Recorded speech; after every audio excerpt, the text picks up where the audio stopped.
The way I would do it, 75% headcount reduction across the board in the federal bureaucracy, send them home packing, shut down agencies that shouldn't exist, rescind every unconstitutional regulation that Congress never passed.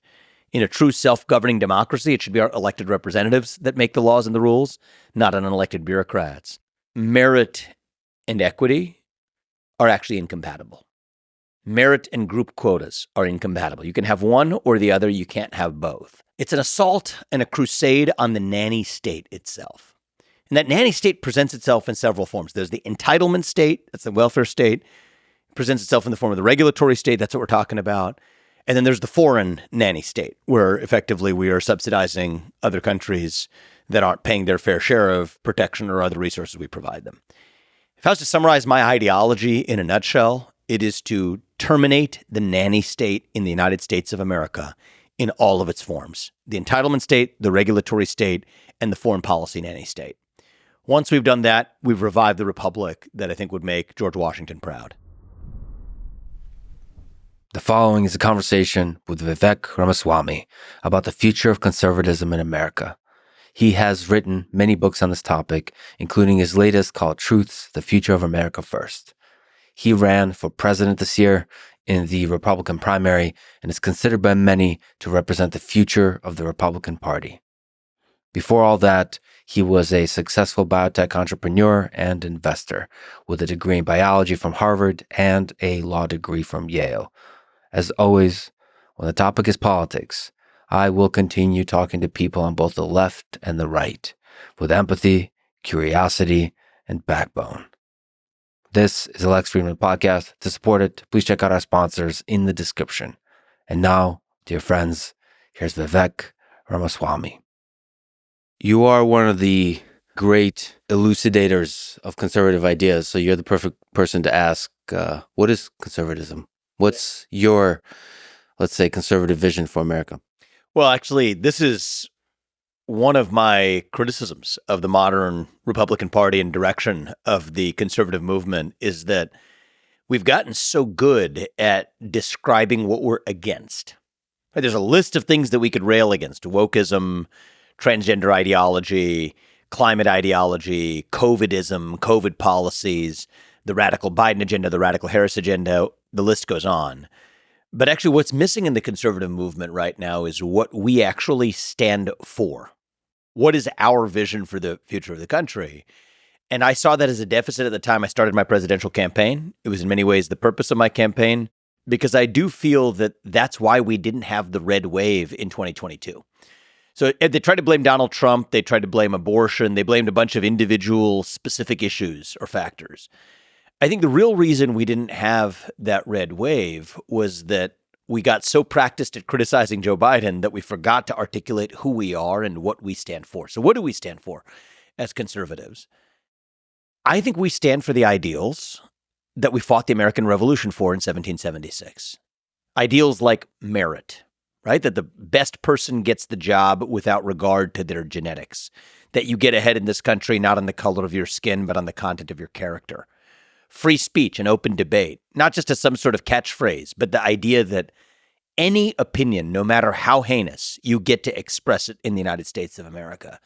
Self-governance, and this is a big one right now, is that the people we elect to run the government, they're no longer the ones who actually run the government. We in the conservative movement, I believe, should believe in restoring self-governance where it's not bureaucrats running the show, but actually elected representatives. And then the other ideal that the nation was founded on that I think we need to revive, and I think is a North Star of the conservative movement, is restoring the rule of law in this country.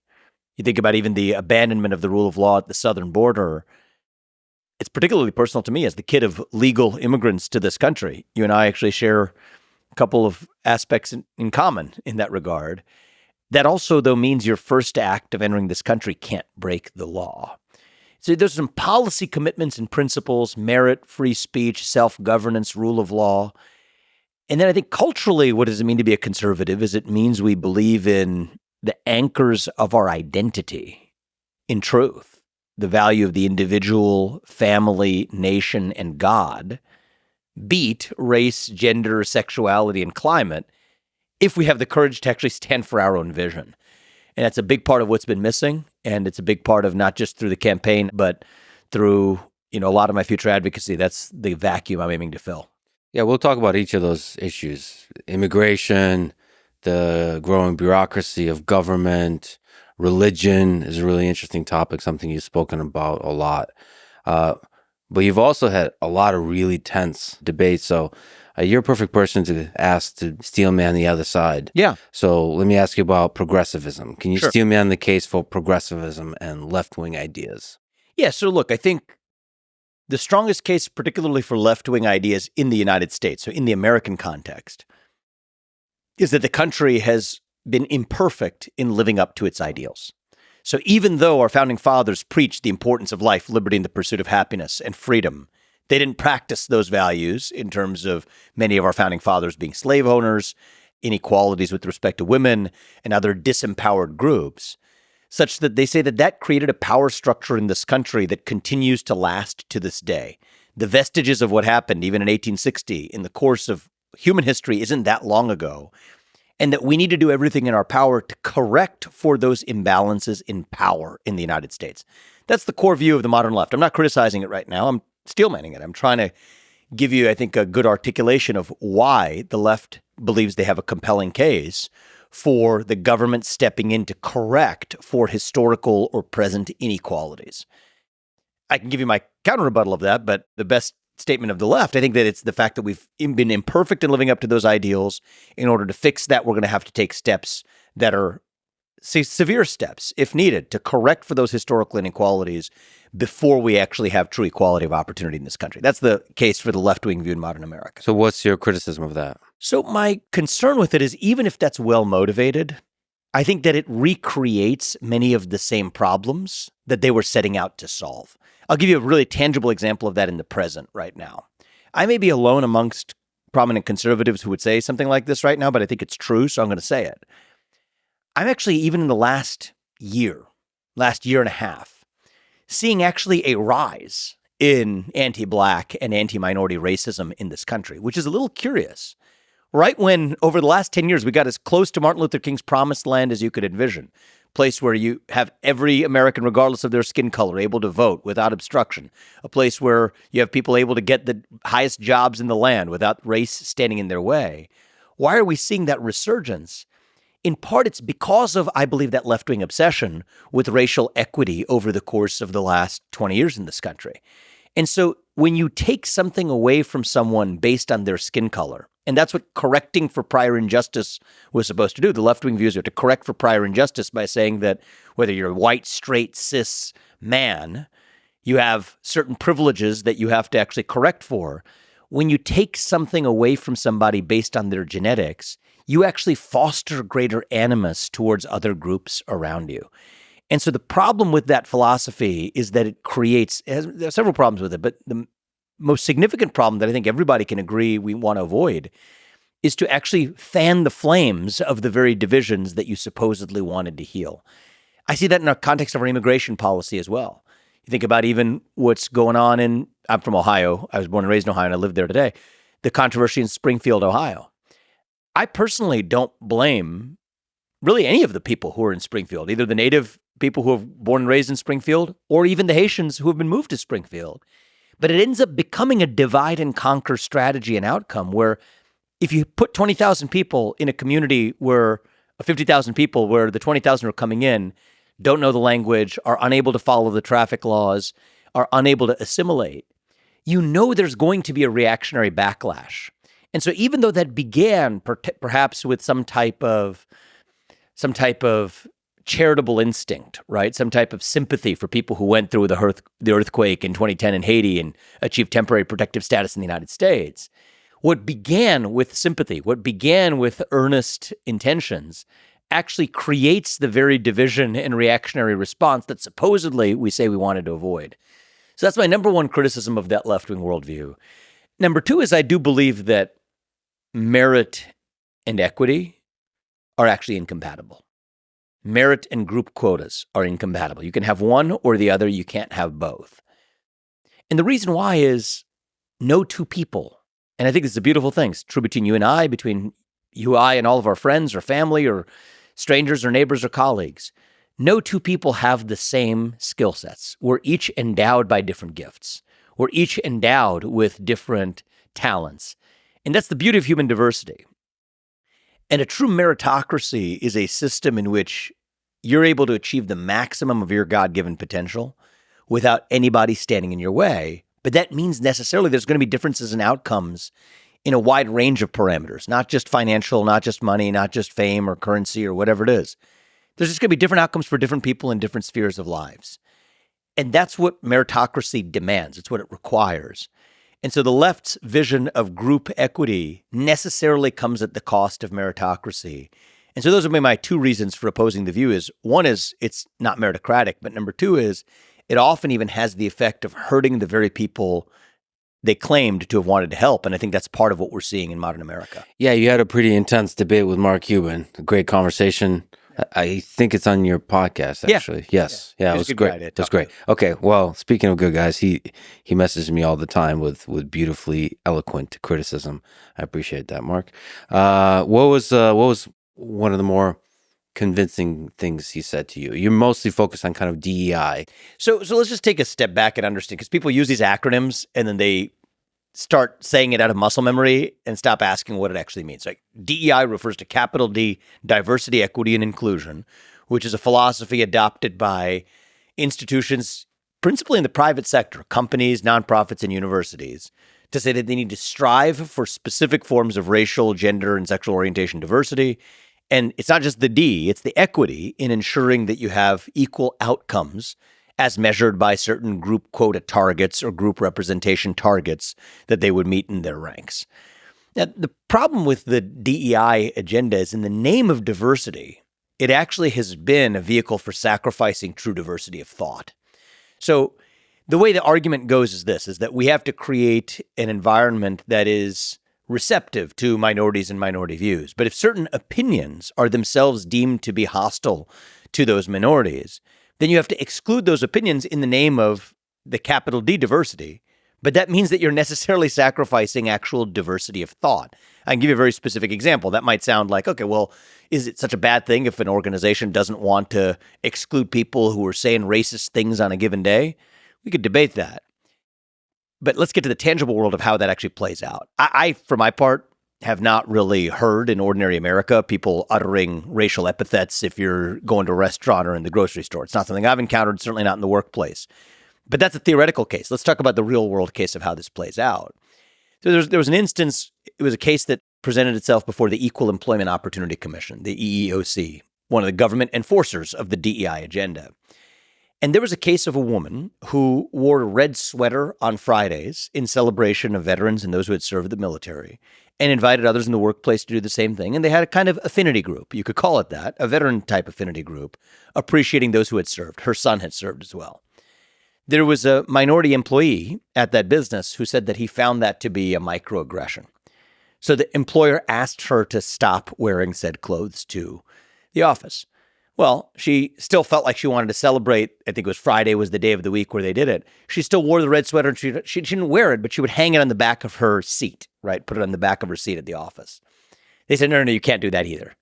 So the irony is, in the name of this capital D diversity, which is creating a supposedly welcoming workplace for all kinds of Americans, by focusing only on certain kinds of so-called diversity, that translates into actually not even a diversity of your genetics, which is what they claim to be solving for, but also a hostility to diversity of thought.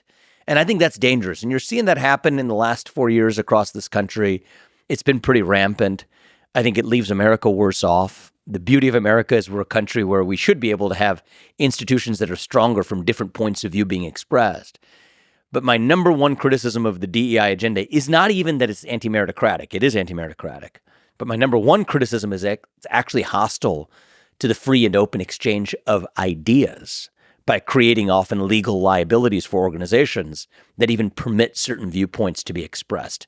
And I think that's the biggest concern. I think what Mark would say is that diversity allows you to look for talent in places where you haven't looked before, and therefore find really special talent, special people. I think that's the case he made. He did make that case, and it was a great conversation. And my response to that is, great, that's a good thing. We don't need a three-letter acronym to do that, right? You don't need special programmatic DEI incentives to do it because companies are always going to seek in a truly free market, which I think we're missing in the United States today for a lot of reasons.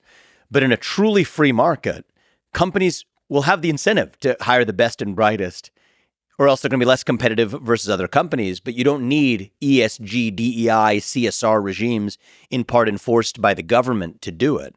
Today, to be a government contractor, for example, you have to adopt certain racial and gender representation targets in your workforce. That's not the free market working. So I think you can't have it both ways. Either it's going to be good for companies and companies are going to do what's in their self-interest. That's what capitalists like Mark Cuban and I believe. But if we really believe that, then we should let the market work rather than forcing it to adopt these top-down standards. That's my issue with it. I don't know what it is about human psychology, but whenever you have a sort of administration, a committee that gets together to do a good thing, the committee starts to use the good thing, the ideology behind which there's a good ideal, to bully people and to do bad things. I don't know what it is. This has less to do with left-wing versus right-wing ideology, and more the nature of a bureaucracy is one that looks after its own existence as its top goal. So part of what you've seen with the so-called perpetuation of wokeness in American life is that the bureaucracy has used the appearance of virtue to actually deflect accountabilities for its own failure. So you've seen that in several different spheres of American life. You could even talk about it in the military, right? You think about our entry into Iraq after 9/11 had nothing to do with the stated objectives that we had. And I think by all accounts, it was a policy move we regret. Our policy ranks and our foreign policy establishment made a mistake in entering Iraq, invading a country that really, by all accounts, was not at all responsible for 9/11. Nonetheless, if you're part of the U.S. military or you're General Mark Milley, you would rather talk about white rage or systemic racism than you would actually talk about the military's actual substantive failures. It's what I call the practice of blowing woke smoke to deflect accountability. You can say the same thing with respect to the educational system. It's a lot easier to claim that, and I'm not the one making this claim, but others have made this claim, that math is racist because there are inequitable results on objective tests of mathematics based on different demographic attributes. You can claim using that math is racist. It's a lot easier to blow that woke smoke than it is to accept accountability for failing to teach Black kids in the inner city how to actually do math and fix our public school systems and the zip code coded mechanism for trapping kids in poor communities in bad schools. So I think that in many cases, what these bureaucracies do is they use the appearance of signaling this virtue as a way of not really advancing a social cause, but of strengthening the power of the bureaucracy itself and insulating that bureaucracy from criticism.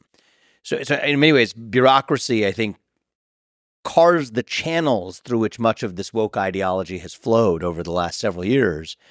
And that's why part of my focus has shifted away from just combating wokeness, because that's just a symptom, I think, versus combating actual bureaucracy itself, the rise of this managerial class, the rise of the deep state. We talk about that in the government, but the deep state doesn't just exist in the government. It exists, I think, in every sphere of our lives, from companies to nonprofits to universities. It's the rise of, you could call the managerial class, the committee class, the people who professionally sit on committees, I think are wielding far more power today than actual creators, entrepreneurs, original ideators, and ordinary citizens alike. Yeah, you need managers, but as few as possible. It seems like when you have a giant managerial class, the actual doers don't get to do. But like you said, bureaucracy is a phenomena of both the left and the right. This is not... It's not even a left or right. It's just transcends that, but it's anti-American at its core. So our founding fathers, they were anti-bureaucratic at their core, actually. They were the pioneers, the explorers, the unafraid, right? They were the inventors, the creators. People forget this about Benjamin Franklin, who signed the Declaration of Independence, one of the great inventors that we have in the United States as well. He invented the lightning rod. He invented the Franklin stove, which was actually one of the great innovations of the field of thermodynamics.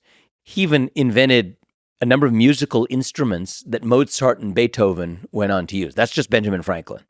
So you think, oh, he's a one-off. Everybody thinks, okay, he was the one zany founder who was also a creative scientific innovator who happened to be one of the founders of the country. Wrong. It wasn't unique to him. You have Thomas Jefferson.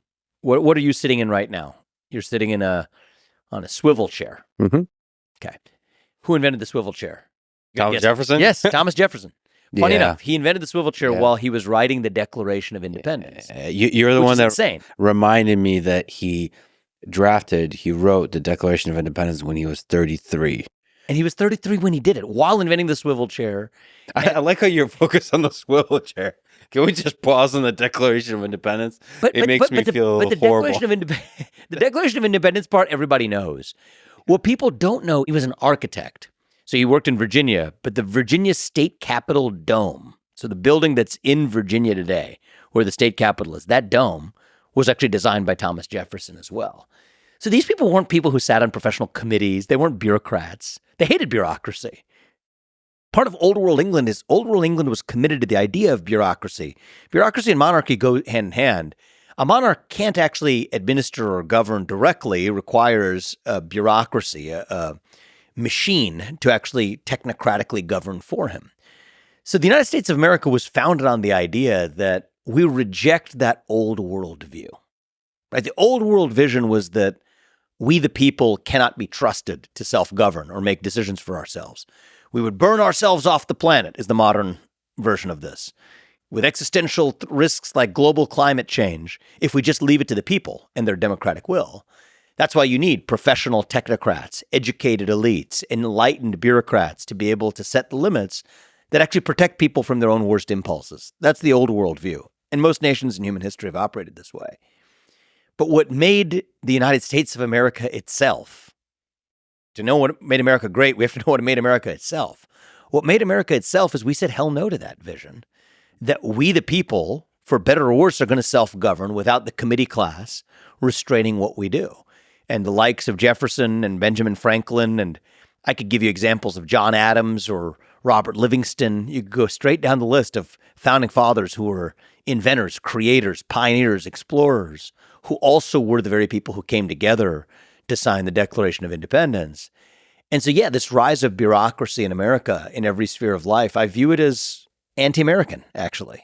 And I hope that, you know, conservatives and liberals alike can get behind my crusade, certainly, to get in there and shut most of it down.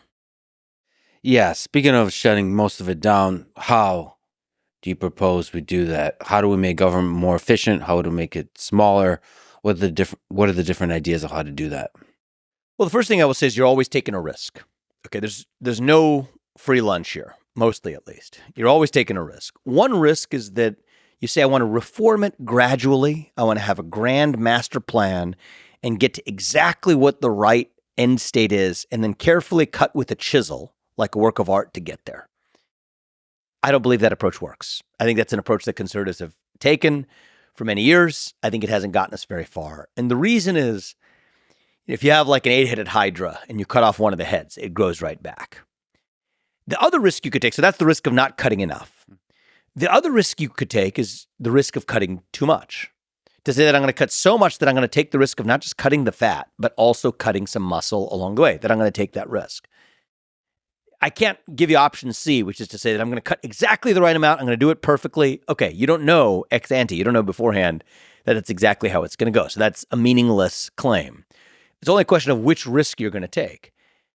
I believe in the moment we live in right now, the second risk is the risk we have to be willing to take. And we haven't had a class of politician. I mean, Donald Trump in 2016 was, I think, the closest we've gotten. And I think the second term will be even closer to what we need. But short of that, I don't think we've really had a class of politician who has gotten very serious about cutting so much that you're also going to cut some fat, but not only some fat, but also some muscle. That's the risk we have to take. So the way I would do it, 75% headcount reduction across the board in the federal bureaucracy, send them home packing, shut down agencies that shouldn't exist, rescind every unconstitutional regulation that Congress never passed. In a true self-governing democracy, it should be our elected representatives that make the laws and the rules, not unelected bureaucrats. And that is the single greatest form of economic stimulus we could have in this country, but it is also the single most effective way to restore self-governance in our country as well. And it is the blueprint for, I think, how we save this country. That's pretty gangster. 75%. There's this kind of almost meme-like video of Argentinian President Javier Milei, where on a whiteboard he has all the, I think, 18 ministries lined up, and he's ripping like Department of Education gone, and he's just going like this. Now the situation in Argentina is pretty dire, and the situation in the United States is not, despite everybody saying, "Oh, the empire is falling." This is still, in my opinion, the greatest nation on earth. Still, the economy is doing very well. Still, this is the hub of culture, the hub of innovation, the hub of so many amazing things. Do you think it's possible to do something like firing 75% of people in government when things are going relatively well? Yes. In fact, I think it's necessary and essential.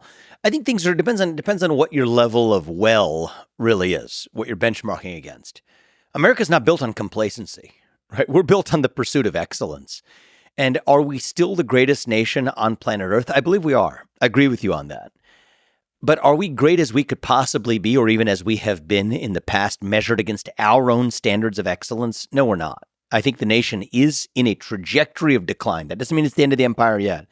But we are a nation in decline right now. I don't think we have to be. But part of that decline is driven by the rise of this managerial class, the bureaucracy, sucking the lifeblood out of the country, sucking the lifeblood out of our innovative culture, our culture of self-governance. So is it possible? Yeah, it's really possible. I mean, I'll tell you one easy way to do it. This is I'm being a little bit glib here, but I think it's not crazy, at least as a thought experiment. Get in there on day one, say that anybody in the federal bureaucracy who is not elected representatives obviously are elected by the people, but of the people who are not elected, if your social security number ends in an odd number, you're out. If it ends in an even number, you're in.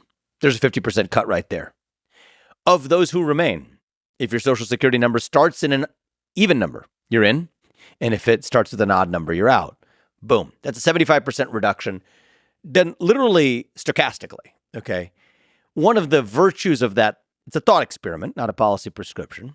But one of the virtues of that thought experiment is that you don't have a bunch of lawsuits you're dealing with about gender discrimination or racial discrimination or political viewpoint discrimination. Actually, the reality is you didn't bring the chisel, you brought a chainsaw. I guarantee you, do that on day one and do step two on day two. On day three, not a thing will have changed for the ordinary American other than the size of their government being a lot smaller and more restrained, spending a lot less money to operate it. And most people who've run a company, especially larger companies, know this. It's 25% of the people who do 80 to 90% of the useful work. These government agencies are no different. So now imagine you could do that same thought experiment, but not just doing it at random, but do it still at large scale while having some metric of screening for those who actually had both the greatest competence as well as the greatest commitment and knowledge of the Constitution. That, I think, would immediately raise not only the civic character of the United States. Now we feel, okay, the people we elect to run the government, they've got the power back. They're running the government again, as opposed to the unelected bureaucrats who wield the power today. It would also stimulate the economy. I mean, the regulatory state is like a wet blanket on the American economy. Most of it's unconstitutional. All we require is leadership with a spine to get in there and actually do what conservative presidents have maybe gestured towards and talked about, but have not really effectuated ever in modern history. And by the way, that kind of thing would attract the ultra competent to actually want to work in government. Exactly, which you're missing today. Because right now, the government would swallow them up. Most competent people feel like that bureaucratic machine will swallow them whole. You clear the decks of 75% of them, real innovators can then show up. Yeah, there's kind of this cynical view of capitalism where people think that the only reason you do anything is to earn more money. But I think a lot of people would want to work in government to build something that's helpful to a huge number of people. Yeah, well, look, I think there's opportunities for the very best to have large-scale impact in all kinds of different institutions, in our universities, sure, to K through 12 education, through entrepreneurship. I'm obviously very biased in that regard. I think there's a lot you're able to create that you couldn't create through government. But I do think in the moment that we live in, where our government is as broken as it is and is as responsible for the declining nature of our country, yeah, I think bringing in people who are unafraid, talented, and able to have an impact could make all of the difference. And I agree with you. I don't think actually most people, even most people who say they're motivated by money, I don't think are actually motivated by money.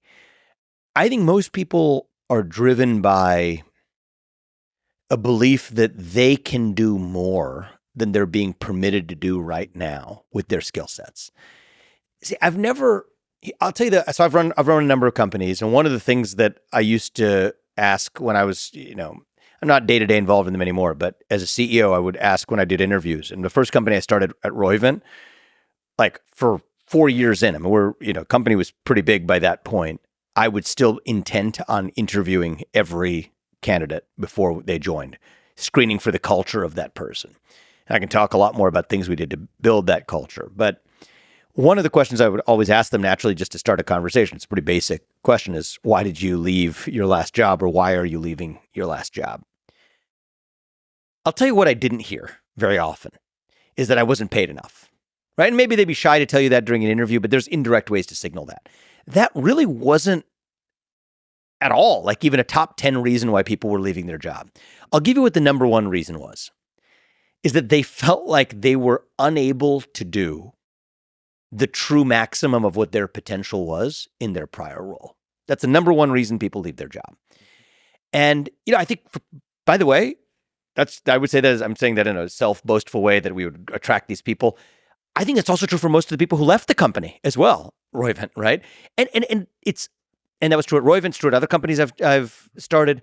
I think the number one reason people join companies and the number one people leave companies, whether they've been to join mine or to leave mine in the past, have been that they feel like they're able to do more than they're able to with their skill set than that environment permits them to actually achieve. And so I think that's what people hung for. When we think about capitalism and true free market capitalism, and we used words earlier like meritocracy, it's about building a system, whether it's in a nation or whether it's even within an organization, that allows every individual to flourish and achieve the maximum of their potential. And sometimes it just doesn't match for an organization where, let's say, the mission is here and somebody's skill sets could be really well aligned to a different mission. Then the right answer is it's not a negative thing. It's just that person needs to leave and find their mission somewhere else. But to bring that back to government, I think part of what's happened right now is that the rise of that bureaucracy in so many of these government agencies has actually obfuscated the mission of these agencies. I think if you went to most federal bureaucracies and just asked them, like, what's the mission? I'm just making one up off the top of my head right now. The Department of Health and Human Services. What is the mission of HHS in the United States of America? I doubt somebody who works there, even the person who leads it, could give you a coherent answer to that question. I just heavily doubt it. And you could fill in the blank for, any range of other Department of Commerce. I mean, I just could go straight down the list of each of these other ones. What is the mission of this organization? You can even say it for the U.S. military. What's the purpose of the U.S. military, the Department of Defense? I can give you one. I think it is to win wars, and more importantly, through its strength, to avoid wars. That's it. Well, okay, if that's the mission, then okay, it's not tinkering around and messing around in some foreign conflict where we kind of feel like it sometimes and other ones where we don't. And who decides that? I don't really know, but whoever the people are that decide that, we follow those orders. No, our mission is to protect the United States of America, to win wars, and to avoid wars. Boom. Those three things. What does protecting the United States of America mean? Number one, the homeland of the United States of America and the people who reside there. Okay, that's a clear mission. I mean, the Department of Health and Human Services maybe could be a reasonable mission to say that I want to make America the healthiest country on planet Earth, and we will develop the metrics and meet those metrics. And that's the goal of the Department of HHS, to set policies or at least to implement policies that best achieve that goal. But you can't, and maybe that's the right statement of the mission, maybe it's not. But one of the things that happens is when you're governed by the committee class, it dilutes the sense of mission out of any organization, whether it's a company or a government agency or bureaucracy. And once you've done that, then you lose the ability to attract the best and the brightest, because in order for somebody to achieve the maximum of their potential, they have to know what it's towards. There has to be a mission in the first place. Then you're not getting the best and brightest. You get more from the committee class, and that becomes a self-perpetuating downward spiral. And that is what the blob of the federal bureaucracy really looks like today. Yeah, you said something really profound. At the individual scale, the individual contributor, doer, creator, what happens is you have a certain capacity to do awesome shit. And then there's barriers that come up. We have to wait a little bit. This happens. There's friction always. When humans together are working on something, there's friction. And so the goal of a great company is to minimize that friction, minimize the number of barriers. And what happens is the managerial class, the incentive is for it to create barriers. It's what it does. I mean, that's just by the nature of a bureaucracy. It creates sand in the gears to slow down whatever the other process was. Is there some room for that somewhere in certain contexts? Sure. It's like a defensive mechanism that's designed to reduce dynamism.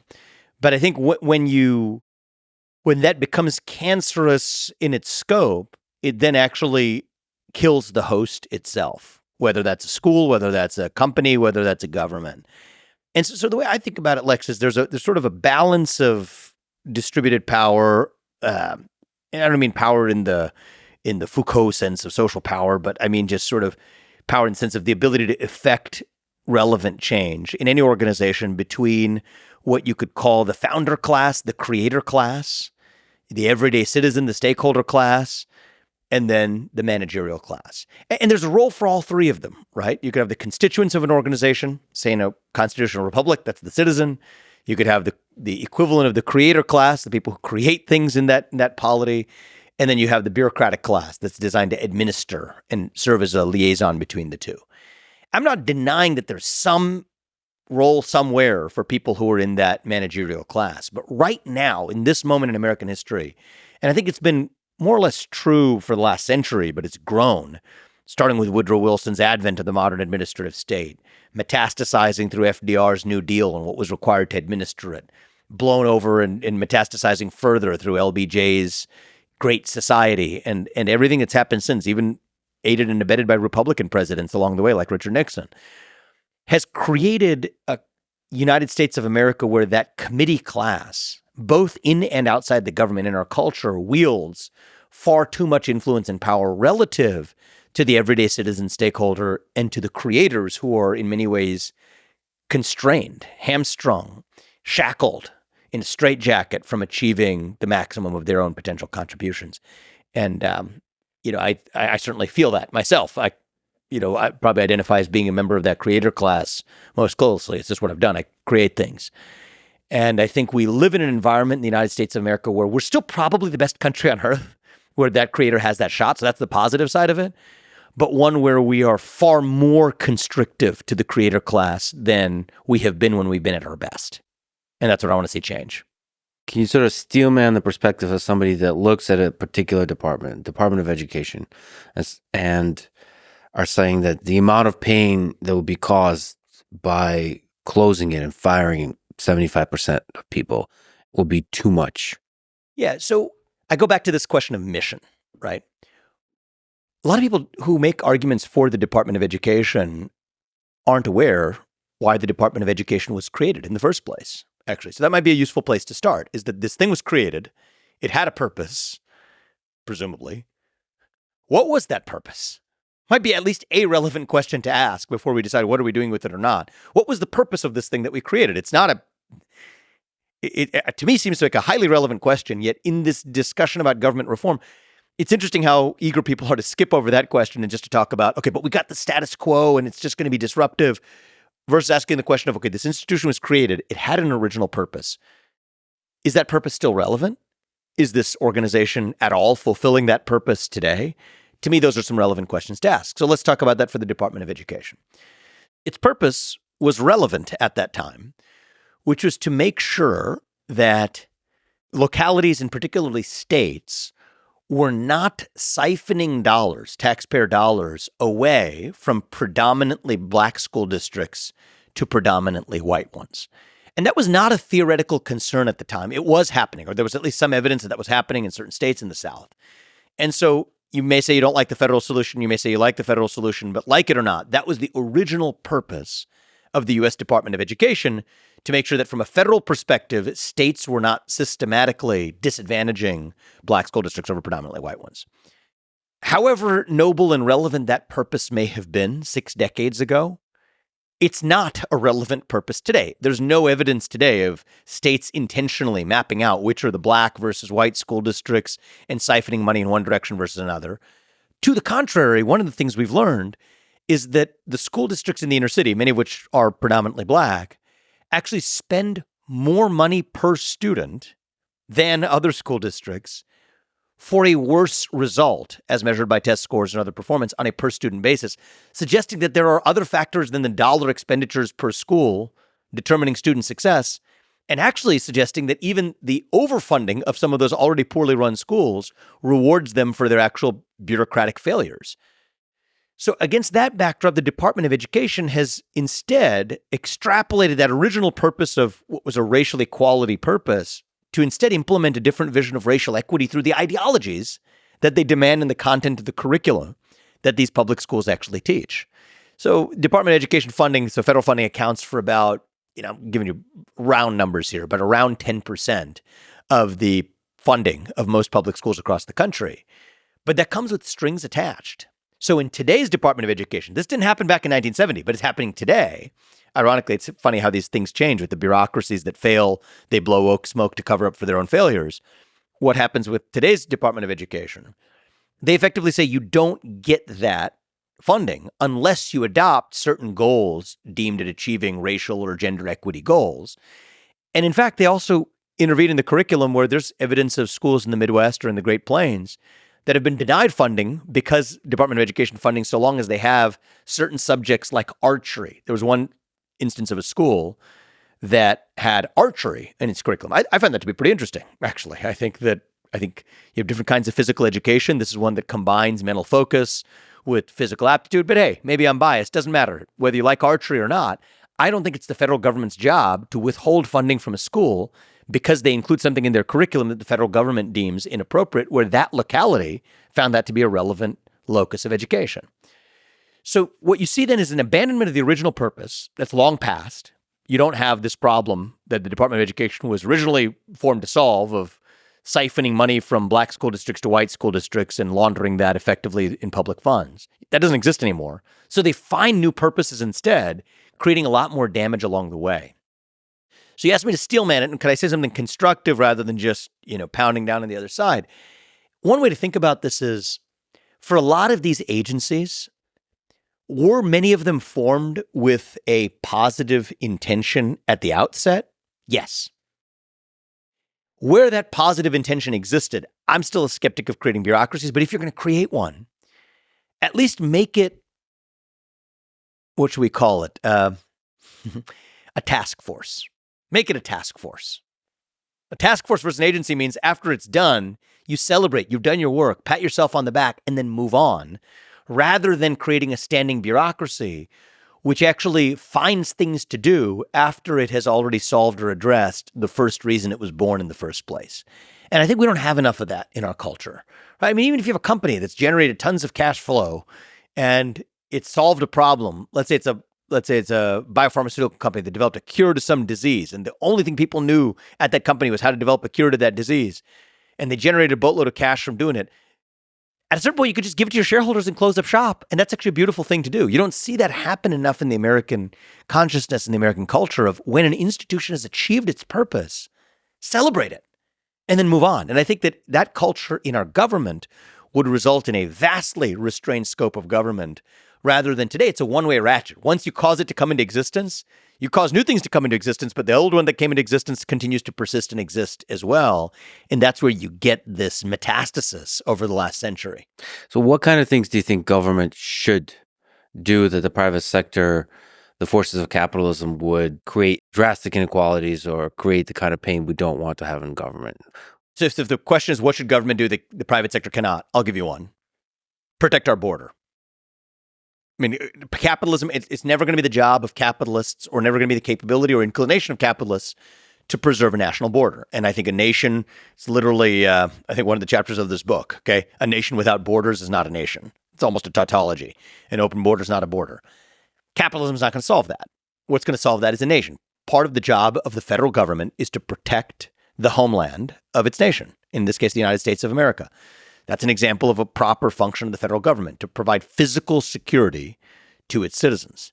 Another proper role of that federal government is to look after, or in this case, it could be state government, to make sure that private parties cannot externalize their costs onto somebody else without their consent.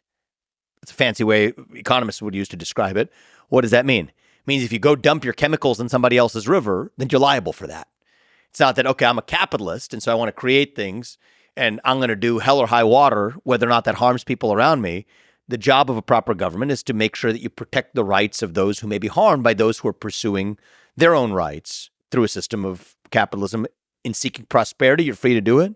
But if you're hurting somebody else without their consent in the process, the government is there to enforce what is really just a different form of enforcing a private property right. So I would say that those are two central functions of government, is to preserve national boundaries and the national security of a homeland. And number two is to protect and preserve private property rights and the enforcement of those private property rights. And I think at that point, you've described about 80 to 90% of the proper role of a government. What about infrastructure? Look, I think that most infrastructure can be dealt with through the private sector. I mean, you can get into specifics. You could have infrastructure that's specific to national security. No, I do think that military industrial base is essential to provide national security. That's a form of infrastructure. I don't think you could rely exclusively on the private sector to provide the optimal level of that protection to a nation. But, interstate highways, I think you could think about whether or not that's a common good that everybody benefits from, but nobody has the incentive to create. I think you could make an argument for the existence of interstate highways. I think you could also make powerful arguments for the fact that actually you could have enough private sector co-ops that could cause that to come into existence as well. But, I'm not dogmatic about this, but broadly speaking, 80 to 90% of the goal of the federal government, I'm not going to say 100, 80 to 90% of the goal of the existence of a federal government should be of government period, should be to protect national boundaries and provide security for the people who live there, and to protect the private property rights of the people who reside there. If we restore that, I think we're well on our way to a revival of what our founding fathers envisioned. And I think many of them would give you the same answer that I just did. So if we get government out of education, would you be also for reducing this as a government in the states for something like education? I think if it goes closer to municipalities and to states, I'm fine with that being a locus for people determining, as, for example, let's just say school districts are taxed at the local level. For that to be a matter for municipalities and townships to actually decide democratically how they actually want that governed, whether it's balance between a public school district versus making that same money available to families in the form of vouchers or other forms of ability to educational savings accounts or whichever mechanism it is to opt out of that. If that's done locally, I'll have views on that tend to go further in the direction of true educational choice and diversity of choice. The implementation of charter schools, the granting of state charters, or even lowering the barriers to granting one. I favor those kinds of policies. But if we've gotten the federal government out of it, that's achieved 75% of what I think we need to achieve, that I'm focused on solving other problems and leave that to the states and municipalities to cover from there. So given this conversation, what do you think of Elon's proposal of the Department of Government Efficiency in the Trump administration, or really any administration? Well, I'm of course, biased because Elon and I have discussed that for the better part of the last year and a half. And so I think it's a great idea. It's something that's very consistent with the core premise of my presidential candidacy. I got to know him as I was running for U.S. president in a couple of events that he came to, and then we built a friendship after that. So obviously, I think it's a great idea. Who do you think is more hardcore on the cutting, you or Elon? Well, I think Elon's pretty hardcore. I said 75% of the federal bureaucrats, and while I was running for president, he said you need to put at least 75%. So I agree with him. I think I would. I think it'd be a fun competition to see who ends up more hardcore. I think he and I don't think there's someone out there who's going to be more hardcore than he or I would be. And the reason is, I think we share in common a willingness to take the risk and see what happens. I mean, the sun will still rise in the east and set in the west. That much I guarantee you. Is there going to be some broken glass and some damage? Yes, there is. There's no way around that. But once you're willing to take that risk, then it doesn't become so scary anymore.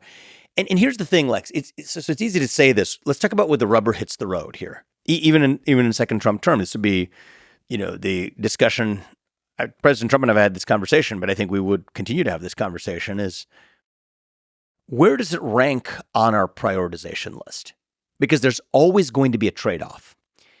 If you have a different policy objective that you want to achieve, a good policy objective, whatever that is, right? You could talk about immigration policy. You could talk about economic policy. There are other policy objectives. You're going to trade off a little bit in the short run the effectiveness of your ability to carry out that policy goal if you're also committed to actually thinning out the federal government by 75%, because there's just going to be some clunkiness, right? I mean, there's just going to be frictional costs for that level of cut. So the question is, where does that rank on your prioritization list? To pull that off, to pull off a 75% reduction in the size and scale of the federal government, the regulatory state, and the headcount, I think that only happens if that's your top priority. You can do it at a smaller scale, but at that scale, it only happens if that's your top priority, because then as president, you're in a position to say, I know in the super short run, that might even make it a little bit harder for me to do this other thing that I want to do and use the regulatory state to do it. But I'm going to pass on that. I'm going to pass that up. I'm going to bear that hardship and inconvenience because I know this other goal is more important on the scale of decades and centuries for the country. So it's a question of prioritization. And certainly my own view is that now is a moment where that needs to be a top priority for saving this country. And if there's one thing about my campaign, if I was to do it again, I would be even clearer about, because I talked about a lot of things in the campaign, and we can cover a lot of that too. But if there's one thing that I care about more than anything else, is dismantling that bureaucracy. And moreover, it's an assault and a crusade on the nanny state itself. And that nanny state presents itself in several forms. There's the entitlement state, that's the welfare state. It presents itself in the form of the regulatory state, that's what we're talking about. And then there's the foreign nanny state, where effectively we are subsidizing other countries that aren't paying their fair share of protection or other resources we provide them. If I was to summarize my ideology in a nutshell, it is to terminate the nanny state in the United States of America in all of its forms: the entitlement state, the regulatory state, and the foreign policy nanny state. Once we've done that, we've revived the republic that I think would make George Washington proud. So you mentioned Department of Education, but there's also the Department of Defense. Yeah. And there's a very large number of very powerful people that have gotten used to and a budget that's increasing, and the number of wars and military conflicts that's increasing.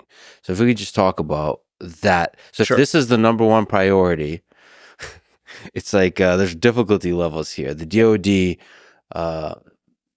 it would be probably the hardest. So let's take that on.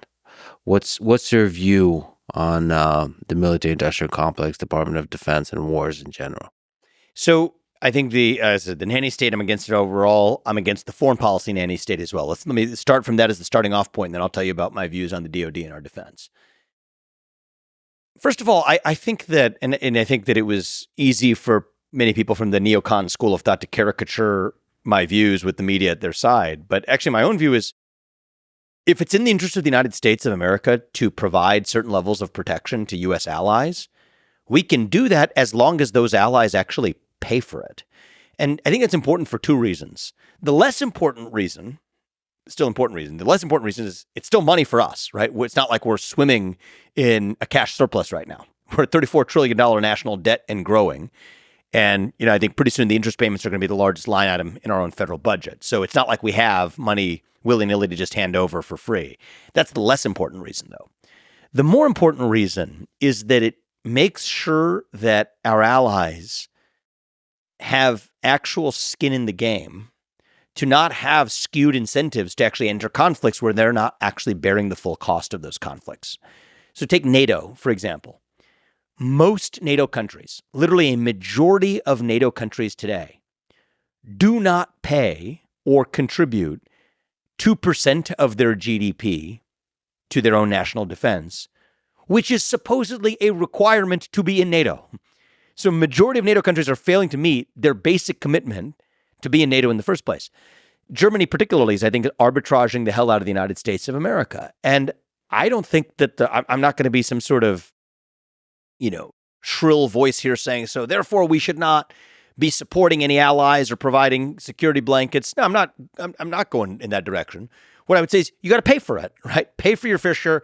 A, because we're not swimming in excess money ourselves, but B, as it tells us that you actually have skin in the game for your own defense, which actually then makes nations far more prudent in the risks that they take, whether or not they enter war, versus if somebody else is paying for it and somebody else is providing our security guarantee, hey, again, might as well, take the gamble and see where I end up at the end of a war, versus the restraint that imposes on the decision-making of those allies. So now let's bring this home to the Department of Defense. I think the top goal of the U.S. defense policy establishment should be to provide for the national defense of the United States of America. And the irony is that's what we're actually doing most poorly. We're not really using, other than the Coast Guard, we're not really using the U.S. military to prevent crossings at our own southern border and crossings at our other borders. In fact, the United States of America, our homeland, I believe is less secure today than it has been in a very long time. Vulnerable to threats from hypersonic missiles, where China and Russia certainly has capabilities in excess of that of the United States. Missiles, hypersonic means faster than the speed of sound, that could hit the United States, including those carrying nuclear warheads. We are more vulnerable to super EMP attacks, electromagnetic pulse attacks, that could, without exaggeration, some of this could be from other nations, some of this could even be from solar flares, cause significant mass casualty in the United States of America. The electric grid's gone. It's not an exaggeration to say if that happened, planes would be falling out of the sky because our chips really depend on those will be affected by those electromagnetic pulses. More vulnerable to cyber attacks. I know this, people start yawning and say, okay, boring stuff, super EMP, cyber, whatever. No, actually, it is pretty relevant to whether or not you actually are facing the risk of not getting your insulin because your refrigerator doesn't work anymore, or your food can't be stored, or your car or your ability to fly in an airplane is impaired. Okay. So I think that these are serious risks where our own national defense spending has been wholly inadequate. So I'm not one of these people that says, we decrease versus increase national defense spending. We're not spending it in the right places. The number one place we need to be spending it is actually in protecting our national defense. And I think protecting our own physical homeland. And I think we actually need an increase in spending on protecting our own homeland.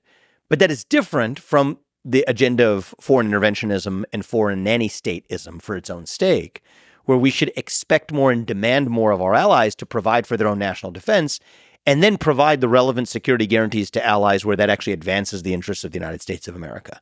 So that's what I believe. And, I think this process has been corrupted by what Dwight Eisenhower famously in his farewell address called the military-industrial complex in the United States.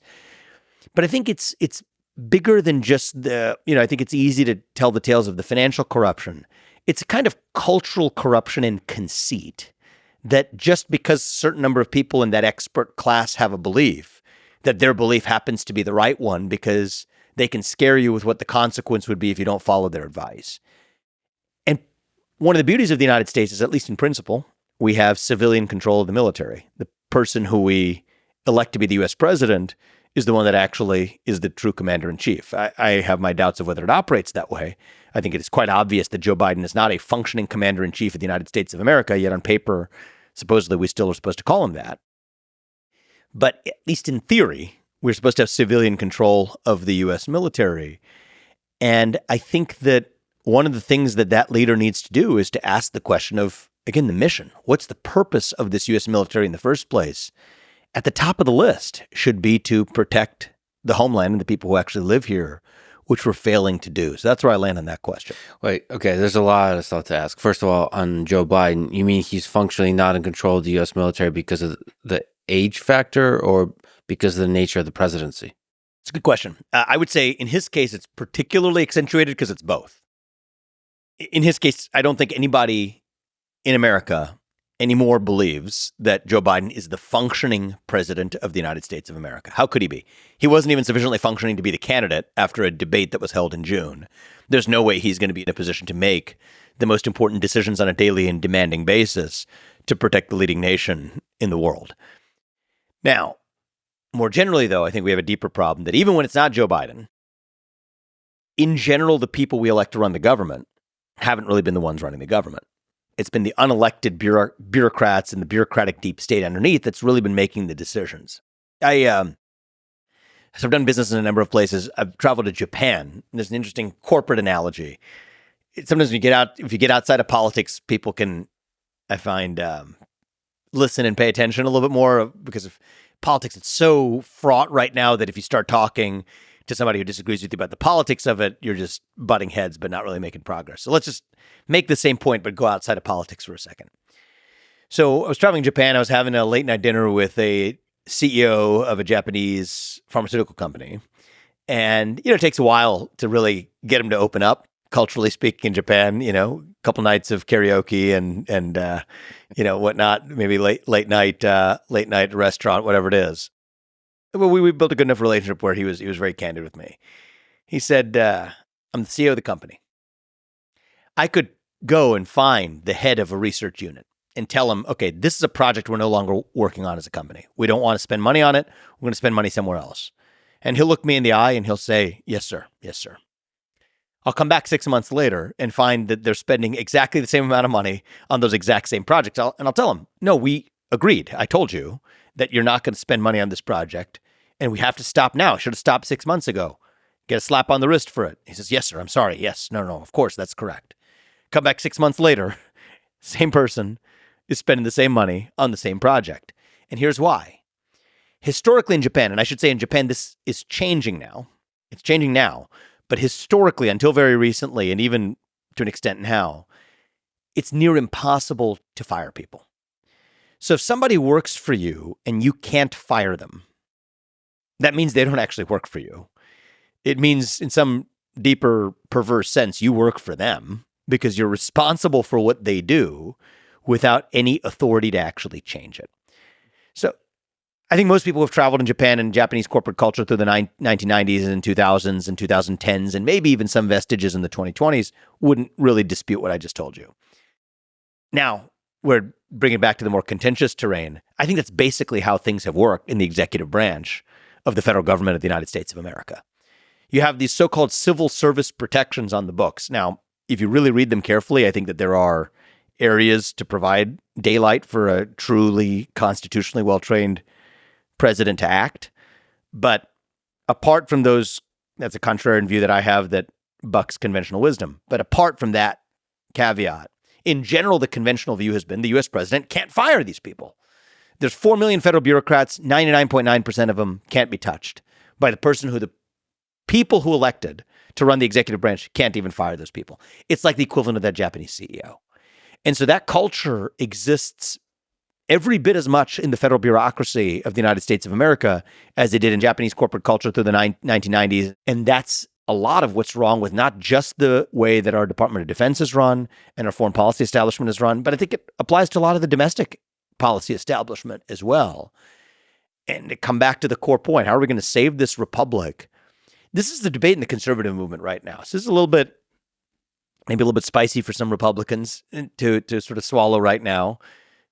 And, my top focus is making sure that we win the election. But let's just move the ball forward a little bit and skate to where the puck is going here. Okay? Yes, let's say we win the election, all is well and dandy. Okay, what's the philosophy that determines how we govern? There's a little bit of a fork in the road amongst conservatives where there are those who believe that the right answer now is to use that regulatory state and use those levers of power to advance our own pro-conservative, pro-American, pro-worker goals. And I'm sympathetic to all of those goals. But I don't think that the right way to do it is to create a conservative regulatory state that replaces a liberal regulatory state. I think the right answer is actually to get in there and shut it down. I don't want to replace the left-wing nanny state with a right-wing nanny state. I want to get in there and actually dismantle the nanny state. And I think it has been a long time in the United States, maybe ever in modern history, that we've had a conservative leader at the national level who makes it their principal objective to dismantle the nanny state in all of its forms. The entitlement state, the regulatory state, and the foreign policy nanny state. That was a core focus of my candidacy. One of the things that I wish, and this is on me, not anybody else, that I should have done better was to make that more crystal clear as a focus without getting distracted by a lot of the shenanigans, let's just say, that happen as sideshows during a presidential campaign, but call that a lesson learned because I do think it's what the country needs now more than ever. Yeah, it's a really, really powerful idea. It's actually something that Donald Trump ran on in 2016. It's drain the swamp. Drain the swamp. I think by most accounts, maybe you can disagree with me, he did not successfully do so. He did fire a bunch of people, more than usual. But Can I say a word about the conditions he was operating in? Because I think that's why I'm far more excited for this time around, is that a lot has changed in the legal landscape. So Donald Trump did not have the Supreme Court backdrop in 2016 that he does today. So there's some really important cases that have come down from the Supreme Court. One is West Virginia versus EPA. I think it's probably the most important case of our generation. In 2022, that came down and said that if Congress has not passed a rule into law itself through the halls of Congress, and it relates to what they call a major question, a major policy or economic question, it can't be done by the stroke of a pen by a regulator, an unelected bureaucrat either. That quite literally means most federal regulations today are unconstitutional. Then this year comes down a different and big one, another big one from the Supreme Court in the Loper-Bright case, which held that historically, for the last 50 years in this country, the doctrine has been, it's called Chevron deference. It's a doctrine that says that federal courts have to defer to an agency's interpretation of the law. They now toss that out the window and said, no, the federal courts no longer have to defer to an agency's interpretation of what the law actually is. The combination of those two cases is seismic in its impact for the regulatory state. There's also another great case that came down was SEC versus Bureaucracy. And the SEC is one of these agencies that embodies everything we're talking about here. The SEC, among other agencies, has tribunals inside that not only do they write the rules, not only do they enforce those rules, they also have these judges inside the agency that also interpret the rules and determine and dole out punishments. That doesn't make sense if you believe in separation of powers in the United States. So the Supreme Court put an end to that and said that practice at the SEC is unconstitutional. Actually, as a side note, the Supreme Court has said countless practices and rules written by the SEC, the EPA, the FTC in recent years were outright unconstitutional. Think about what that means for a constitutional republic. That supposedly these law enforcement agencies, the courts have now said, especially this year, the courts have now said that their own behaviors actually break the law. So the very agencies entrusted with supposedly enforcing the law are actually behaving with utter, blatant disregard for the law itself. That's un-American. It's not tenable in the United States of America. But thankfully, we now have a Supreme Court that recognizes that. So, whether or not we have a second Trump term, well, that's up to the voters. But even whether or not that now takes advantage of that backdrop the Supreme Court has given us to actually gut the regulatory state, we'll find out. I'm optimistic. I certainly think it's the best chance that we've had in a generation in this country. And that's a big part of why I'm supporting Donald Trump and why I'm going to do everything in my power to help him. But I do think it is going to take a spine of steel to see that through. And then after we've taken on the regulatory state, I think that's the next step. But I do think there's this broader project of dismantling the nanny state in all of its forms, the entitlement state, the regulatory state, and the foreign policy nanny state.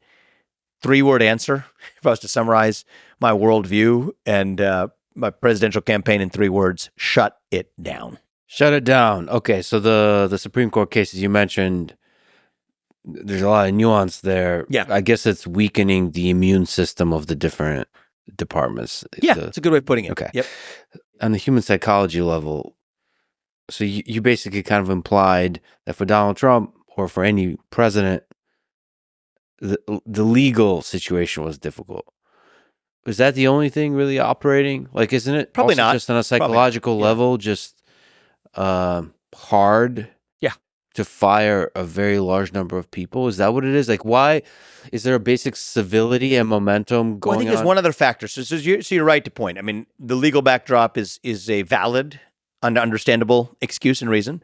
I think there are other factors at play too. So I think there's something to be said for never having been in government, showing up there the first time, and you're having to understand the rules of the road as you're operating within them, and also having to depend on people who actually aren't aligned with your policy vision, but tell you to your face that they are.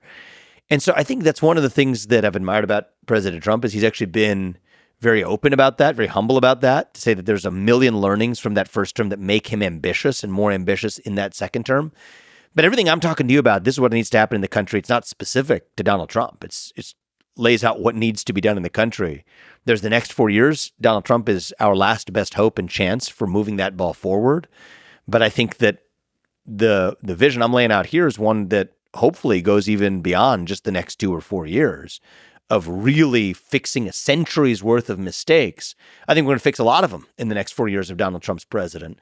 But if you have a century's worth of mistakes that have accumulated with the overgrowth of the entitlement state in the U.S., I think it's going to take, probably the better part of a decade at least to actually fix them. I disagree with you on both the last and the best hope. Donald Trump is more likely to fire a lot of people, but is he the best person to do so? We got 2 candidates, right? People face a choice. This is a relevant election. One of my goals is to speak to people who may not agree with 100% of what who do not agree with 100% of what Donald Trump says. And I can tell them, you know what? I don't agree with 100% of what he says. And I can tell you, as somebody who ran against him for U.S. president, that right now he is, when I say the last best hope, I mean in this cycle, the last best hope that we have for dismantling that bureaucratic class. And, I think that I'm also open about the fact that it's going to take, this is a long run project, but we have the next step to actually take over the next few years. That's kind of where I land on it. I mean, you talked to him, I guess, a few weeks ago. I saw you had a podcast with him, right?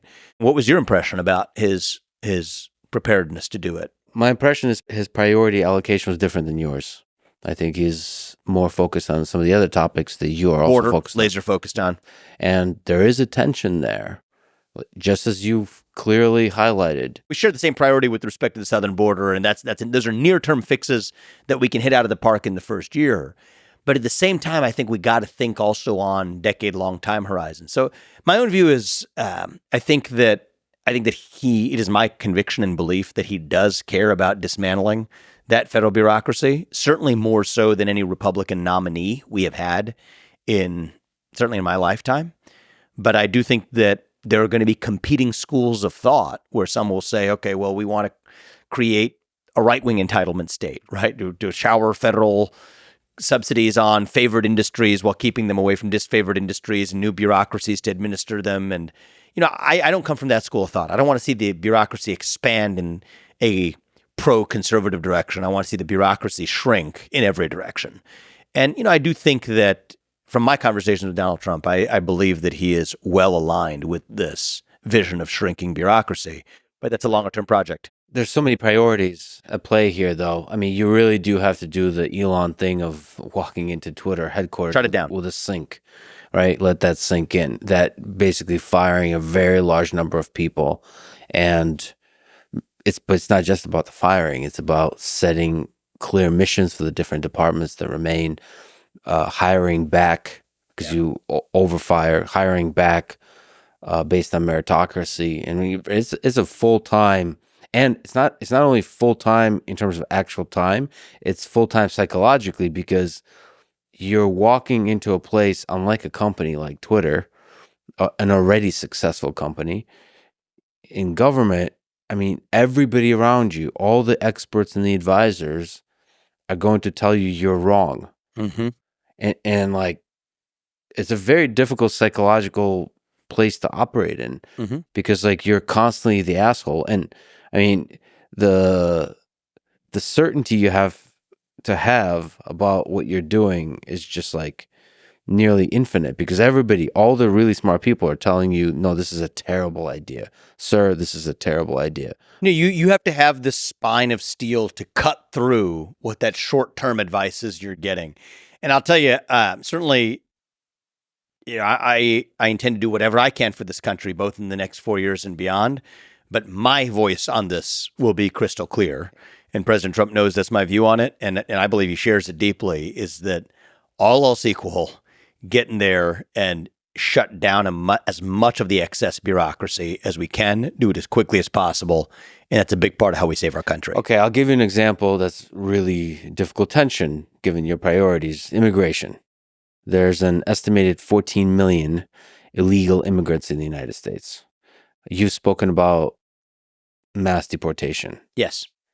That requires a lot of effort. Right. Money. I mean, like, how do you do it? And how does that conflict with the shutting it down? Sure. And so it goes back to that original discussion we had is what are the few proper roles of the federal government? I gave you two. One is of the government, period. One is to protect the national borders and sovereignty of the United States, and two is to protect private property rights. There's a lot else. Most of what the government's doing today, both at the federal and state level, is something other than those two things. But in my book, those are the two things that are the proper function of government. So for everything else the federal government should not be doing, the one thing they should be doing is to protect the homeland of the United States of America and the sovereignty and sanctity of our national borders. So in that domain, that's mission aligned with a proper purpose for the federal government. I think we're a nation founded on the rule of law. I say this as the kid of legal immigrants. That means your first act of entering this country cannot break the law. And in some ways, if I was to summarize a formula for saving the country over the next 4 years, it would be a tale of two mass deportations.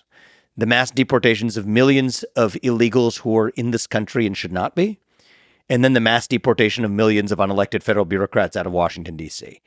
Now, all else equal, you could say that those are in tension, but I think that the reality is anything outside of the scope of what the core function of the government is, which is protecting borders and protecting private property rights, that's really where I think the predominant cuts need to be. And if you look at the number of people who are looking after the border, it's not even 0.1% of the federal employee base today. So 75% isn't 99.99%, it's 75%, which still leaves that it would still be a tiny fraction of the remaining 25%, which I actually think needs to be more rather than less. So it's a good question, but that's sort of where I land on when it's a proper role of the federal government, great, act and actually do your job. The irony is 99.9999% of those resources are going to functions other than the protection of private property rights and the protection of our national physical protection. There is a lot of criticism of the idea of mass deportation, though. So one, fair enough, it would cause a large amount of economic harm, at least in the short term. The other is there would be potentially violations of our kind of higher ideals of how we like to treat human beings, in particular, separation of families, for example, tearing families apart. And the other is just like the logistical complexity of doing something like this.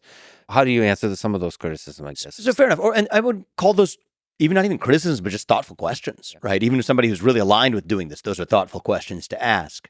So I do want to say something about this point on how we think about the breakage of the rule of law in other contexts. There are 350,000 mothers who are in prison in the United States today who committed crimes and were convicted of them.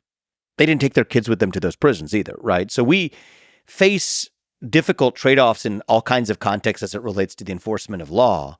And I just want to make that basic observation against the backdrop of if we're a nation founded on the rule of law, that we acknowledge that there are trade-offs to enforcing the law. And we've acknowledged that in other contexts. I don't think that we should have a special exemption for saying that somehow we weigh the other way when it comes to the issue of the border. We're a nation founded on the rule of law. We enforce laws that has costs, that has trade-offs, but it's who we are. So that backdrop is, and the easiest fact I can cite is 350,000 or so mothers who are in prison and did not take their kids to prison with them. Is that bad? That is it undesirable for the kids to grow up without those 350,000 mothers? It is. But it's a difficult situation created by people who violated the law and faced the consequences of it, which is also a competing and important priority in the country. So that's in the domestic context. As it relates to this question of mass deportations, let's just get very practical because all that was theoretical. Very practically, there's ways to do this, starting with people who have already broken the law, people who have not just broken the law of entering, but are committing other crimes while already here in the United States. That's a clear case for an instant mass deportation. You have a lot of people who haven't integrated into their communities. You think about the economic impact of this. A lot of people are in detention already. A lot of those people should be immediately returned to their country of origin, or at least what is called a safe third country. So safe third country means even if somebody's claiming to seek asylum from political persecution, we'll move them to another country that doesn't have to be the United States of America that they passed through, say Mexico, before actually coming here. Other countries around the world are doing this. Australia is detaining people. They don't let them out and live a normal, joyful life because they came to the country. They detain them until their case is adjudicated.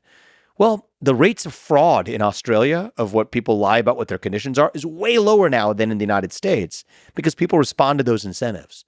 So I think that in some ways people make this sound much bigger and scarier than it needs to be. I favor taking a deeply pragmatic approach. And the North Star for me is I want the policy that helps the United States citizens who are already here. What's that policy? Clearly, that's going to be a policy that includes a large number of deportations. I think by definition, it's going to be the largest mass deportation in American history. Sounds like a punchline at a campaign rally, but actually it's just a factual statement that says if we've had the by far largest influx of illegal immigrants in American history, it just stands to reason. It's logic that, okay, if we're going to fix that, we're going to have the largest mass deportation in American history. And we can be rational. Start with people who are breaking the law in other ways here in the United States. Start with people who are already in detention or entering detention now. That comes at no cost and strict benefit. There isn't even a little bit of an economic trade-off. Then you get to areas where you would say, okay, the costs actually continue to outweigh the benefits. And that's exactly the way our policy should be guided here. I want to do it in as respectful and as humane of a manner as possible. I mean, the reality is, I think one of the things we got to remember, I'll give you the example I gave with the Haitian case in Springfield, town that I spent a lot of time in growing up in Ohio. I live about an hour from there today. I don't blame the individual Haitians who came here. I'm not saying that they're bad people, because in that particular case, those weren't even people who broke the law in coming here. They came as part of a program called temporary protective status. Now, the operative word there is the first one, temporary. There have been all kinds of lawsuits. There have been all kinds of lawsuits for people who even 8, 10, 12, 14 years after the earthquake in Haiti, where many of them came, when they're going to be removed, there are allegations of racial discrimination or otherwise. No, temporary protective status means it's temporary, and we're not abandoning the rule of law when we send them back. We're abandoning the rule of law when we let them stay. Now, if that has a true benefit to the United States of America, economically or otherwise, go through the paths that allow somebody to enter this country for economic reasons, but don't do it through asylum-based claims or temporary protected status. And I think one of the features of our immigration system right now is it is built on a lie, and it incentivizes lying. The reason is the arguments for keeping people in the country, if those are economic reasons, but the people actually entered using claims of asylum or refugee status, those two things don't match up. So just be honest about what our immigration system actually is. I think we do need dramatic reforms to the legal immigration system to select purposely for the people who are going to actually improve the United States of America. I think there are many people, I know some of them, right? I gave a story of one guy who I met who is educated at our best universities or among our best universities. He went to Princeton. He went to Harvard Business School. He has a great job in the investment community. He was a professional tennis player. He was a concert pianist. He could do a Rubik's Cube in less than a minute. I'm not making this stuff up. These are hard facts. He can't get a green card in the United States. He's been here for 10 years or something like this. He asked me for the best advice I could give him. I unfortunately could not give him the actual best advice, which would be to just take a flight to Mexico and cross the border and claim to be somebody who is seeking asylum in the United States.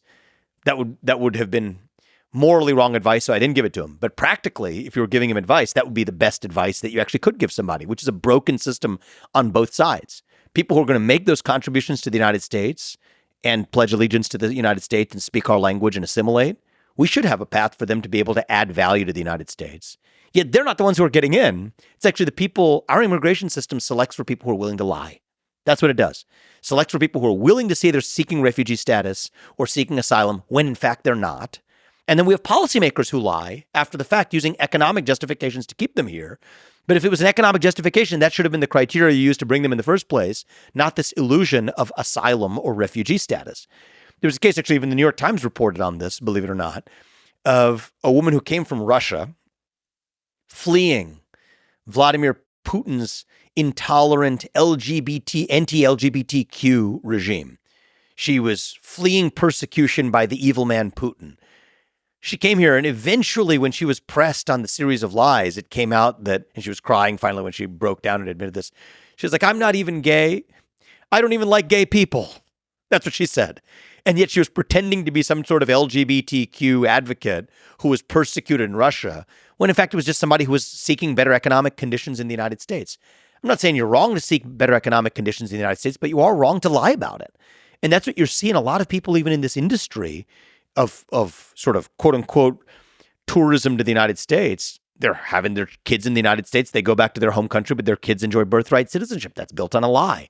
You have people claiming to suffer from persecution. In fact, they're just working in the United States and then living in these relative mansions in parts of Mexico or Central America after they've spent 4 or 5 years making money here. Just abandon the lie. Let's just have an immigration system built on honesty. Just tell the truth. If the argument is that we need more people here for economically filling jobs, I'm skeptical the extent to which a lot of those arguments actually end up being true. But let's have that debate in the open rather than having it through the back door saying that it's refugee and asylum status when we know it's a lie. And then we justify it after the fact by saying that that economically helps the United States. Cut the dishonesty. And I just think that that is a policy we would do well to expand to every sphere. We talk about from the military industrial complex to the rise of the managerial class to a lot of what our government's covered up about our own history to even this question of immigration today. Just tell the people the truth. And I think our government would be better serving our people if it did. Yeah, in the way you describe eloquently, the immigration system is broken in that way that is built fundamentally on lies. But there's the other side of it.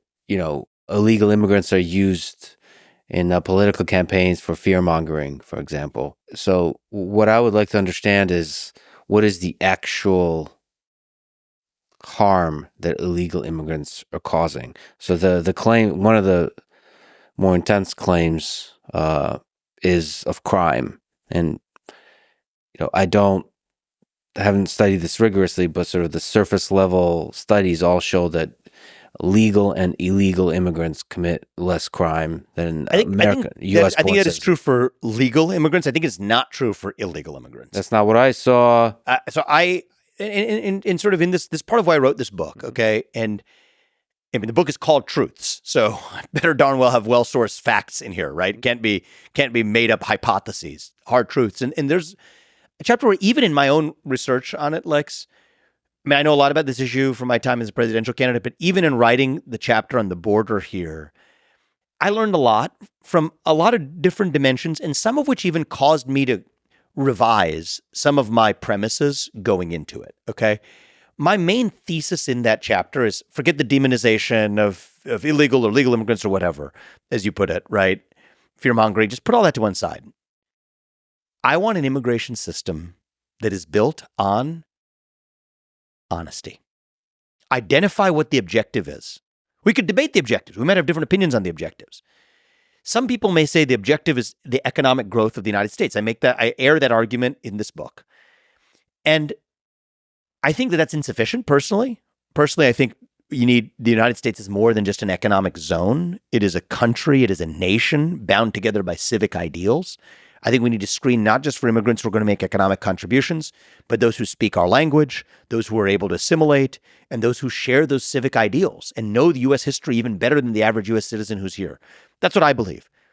But even if you disagree with me and say, no, the sole goal is economic production in the United States, then at least have an immigration system that's honest about that, rather than one which claims to solve for that goal by bringing in people who are rewarded for being a refugee.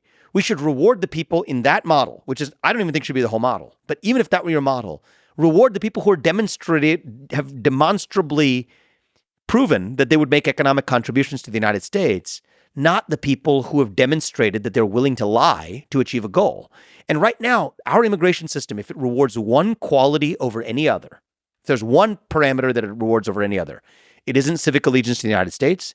It isn't fluency in English. It isn't the ability to make an economic contribution to this country. The number one attribute, human attribute, that our immigration system rewards is whether or not you are willing to lie.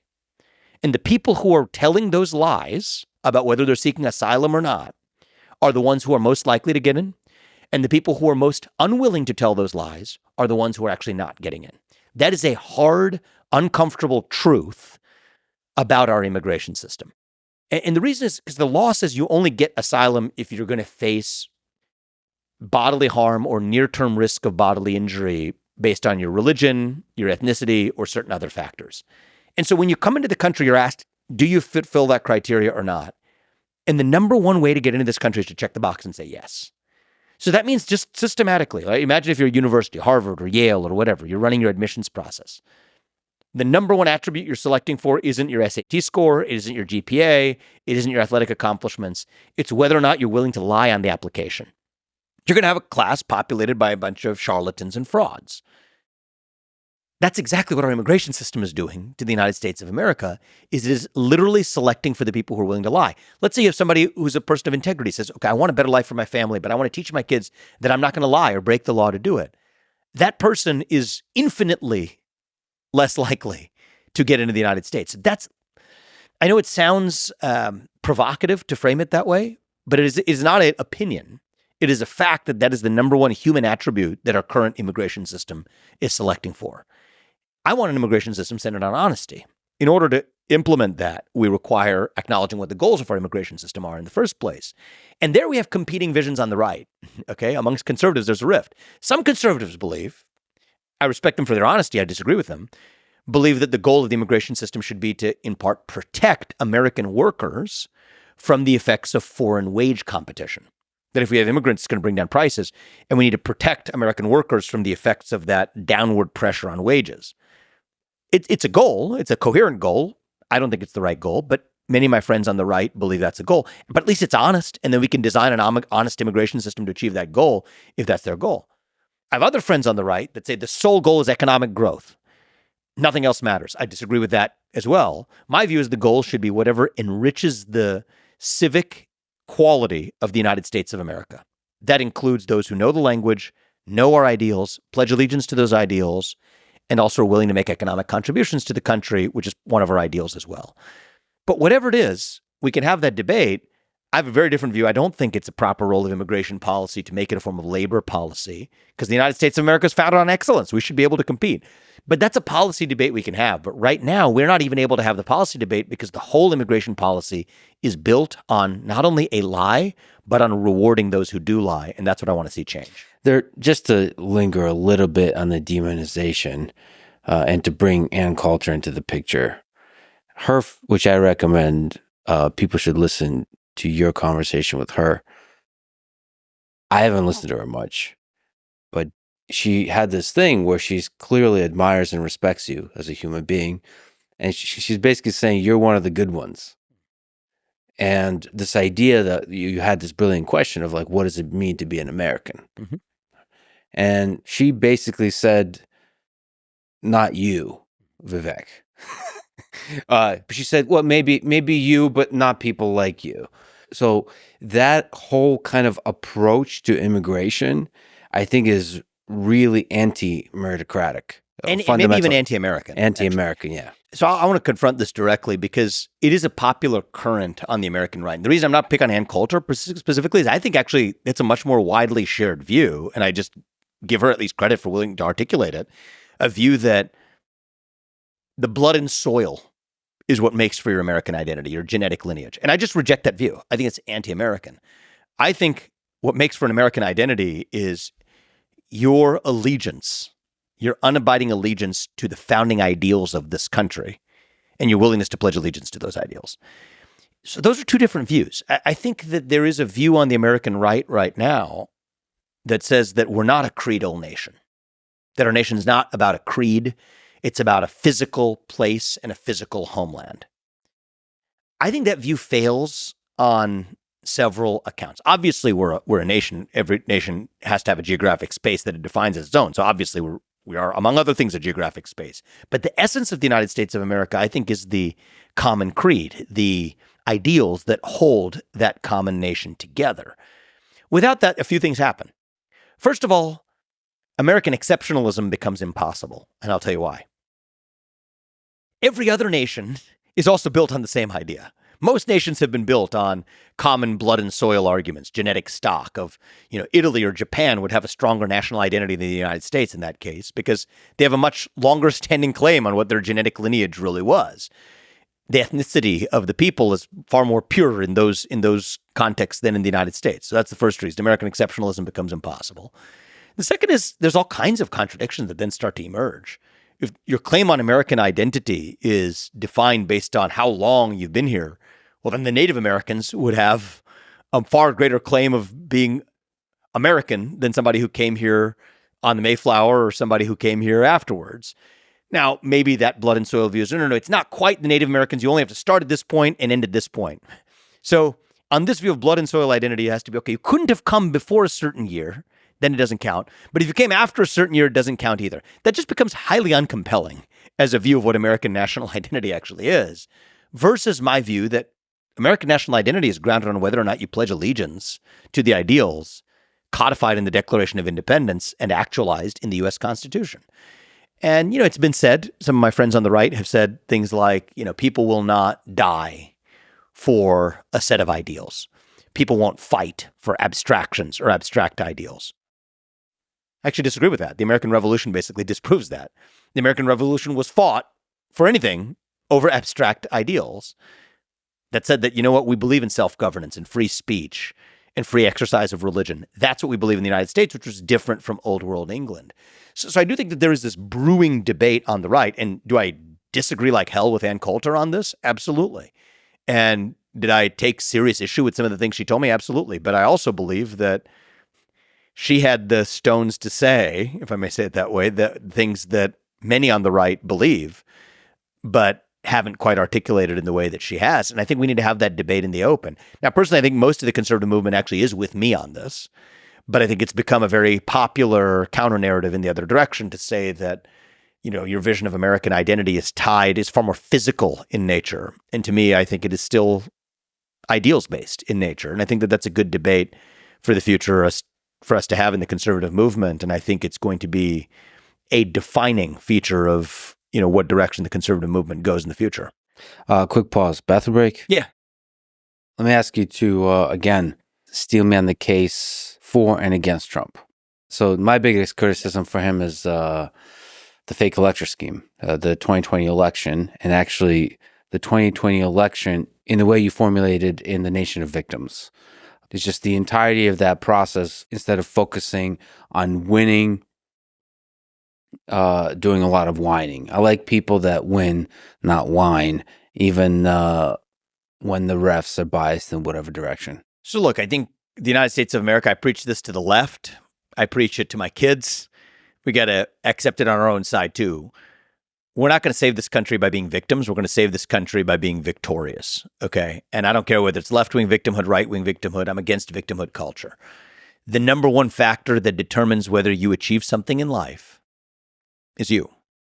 I believe that's not the only factor that matters. There's a lot of other factors that affect whether or not you succeed. Life is not fair. But I tell my kids the same thing. The number one factor that determines whether or not you succeed in achieving your goal is you. If I tell it to my kids and I preach it to the left, I'm going to preach that to our own side as well. Now, that being said, that's just a philosophy. Okay, that's a personal philosophy. You asked me to do something different, and I'm always a fan. One of the things that the standard I hope that people hold me to when they read this book as well is I try to do that in this book is to give the best possible argument for the other side. You don't want to give some rinky-dink argument for the other side and knock it down. You want to give the best possible argument for the other side and then offer your own view, or else you don't understand your own. So you asked me, what's the strongest case against Donald Trump? Well, I ran for U.S. president against Donald Trump. So I'm going to give you what my perspective is. I think it's nothing of what you hear on MSNBC or from the left attacking him to be a threat to democracy. I think all of that's actually nonsense. I actually think it is, if you were making that case, and I'm here's my full support, as you know, but if you were making that case, I think for many voters who are of the next generation, they're asking a question about how are you going to understand the position that I'm in as a member of a new generation. The same criticism they had of Biden, they could say, oh, well, are you too old? Are you from a different generation that's too far removed from my generation's concerns? And I think that that's in many ways a factor that was weighing on both Trump and Biden. But when they played the trick of swapping out Joe Biden, it left that issue much more on the table for Donald Trump. So you're asking me to steelman it? That's what I would say, is that when I look at what's the number one issue that I would need to persuade independent voters of to say that, no, this is still the right choices, even though the other side claims to offer a new generation of leadership, here's somebody who is, one of the older presidents we all have had who was elected. How do we convince those people to vote for him? That's what I would give you in that category. Right. But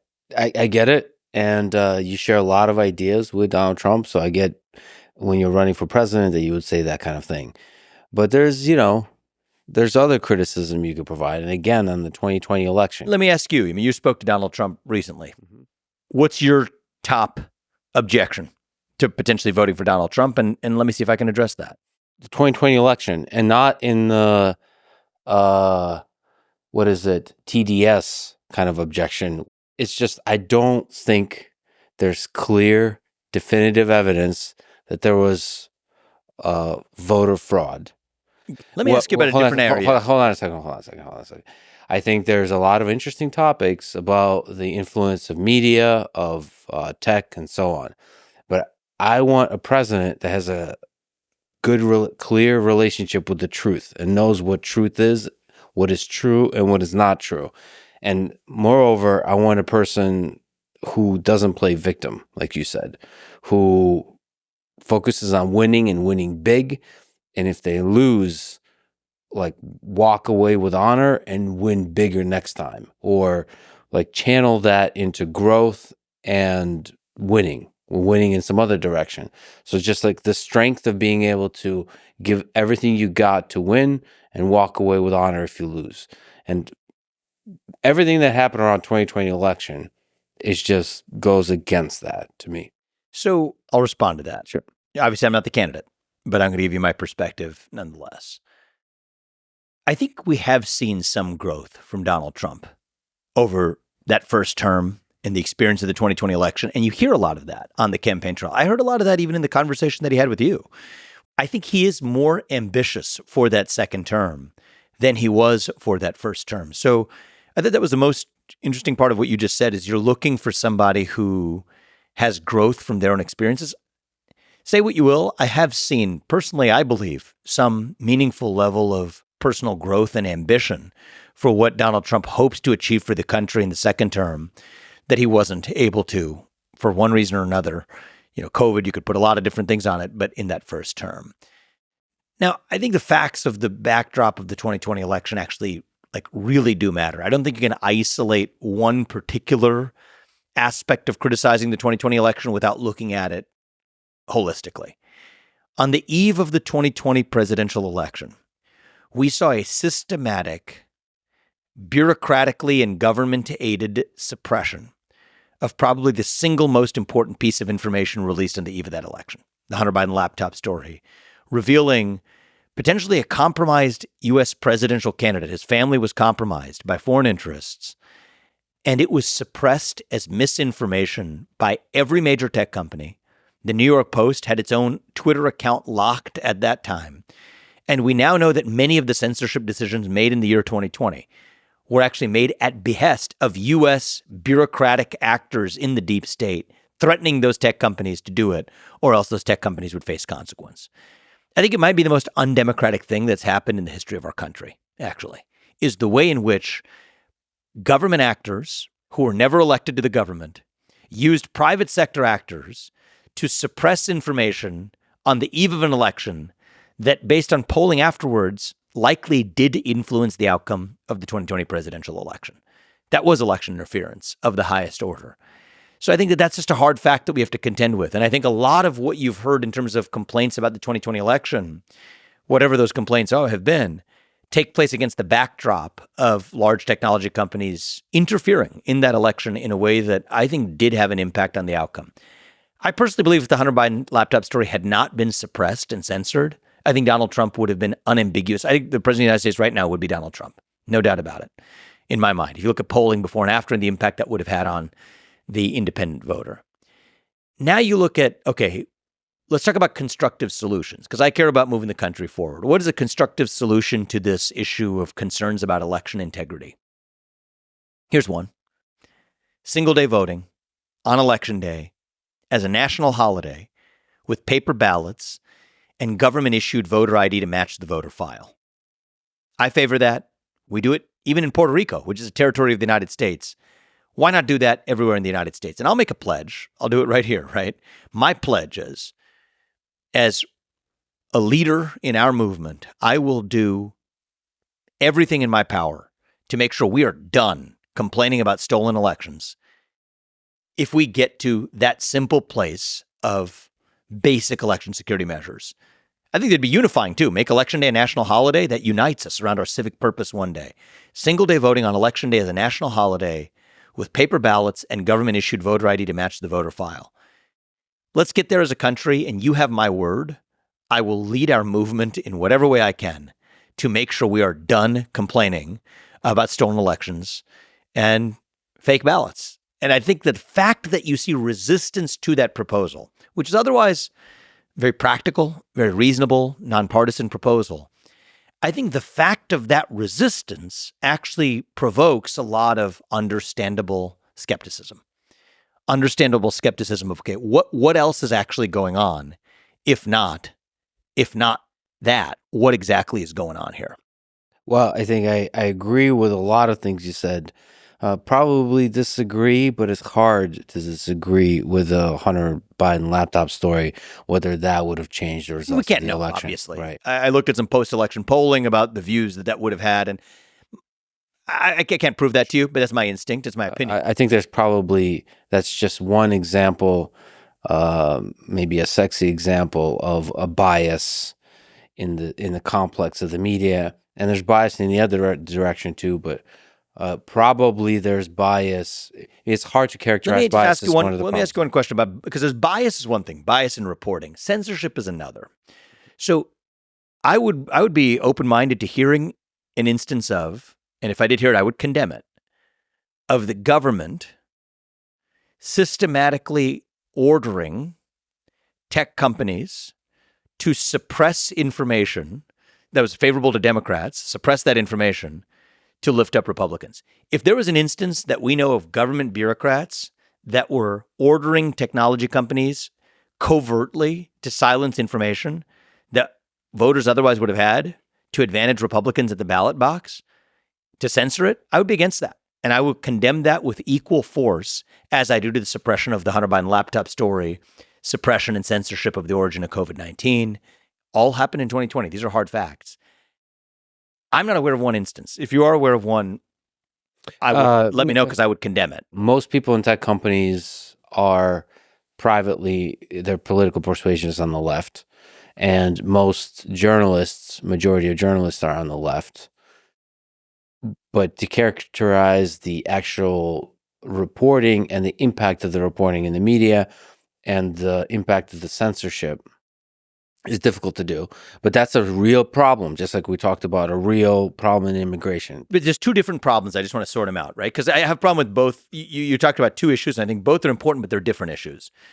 One is bias in reporting. One is censorship of information. So bias in reporting, I felt certainly the recent presidential debate moderated by ABC was biased in the way that it was conducted. But that's a different issue from saying that voters don't get access to information through any source. So this Hunter Biden laptop story, we now know that it contains evidence of foreign interference in potentially the Biden administration and their families' incentive structure. That story was systematically suppressed. So in the United States of America, if you wanted to find that on the internet, through any major social media platform or through even Google search, that story was suppressed or downplayed algorithmically, that you couldn't see it. Even on Twitter, if you tried to send it via direct message, that's the equivalent of email, right? Sending a peer-to-peer message. They blocked you from even being able to send that story using private messages.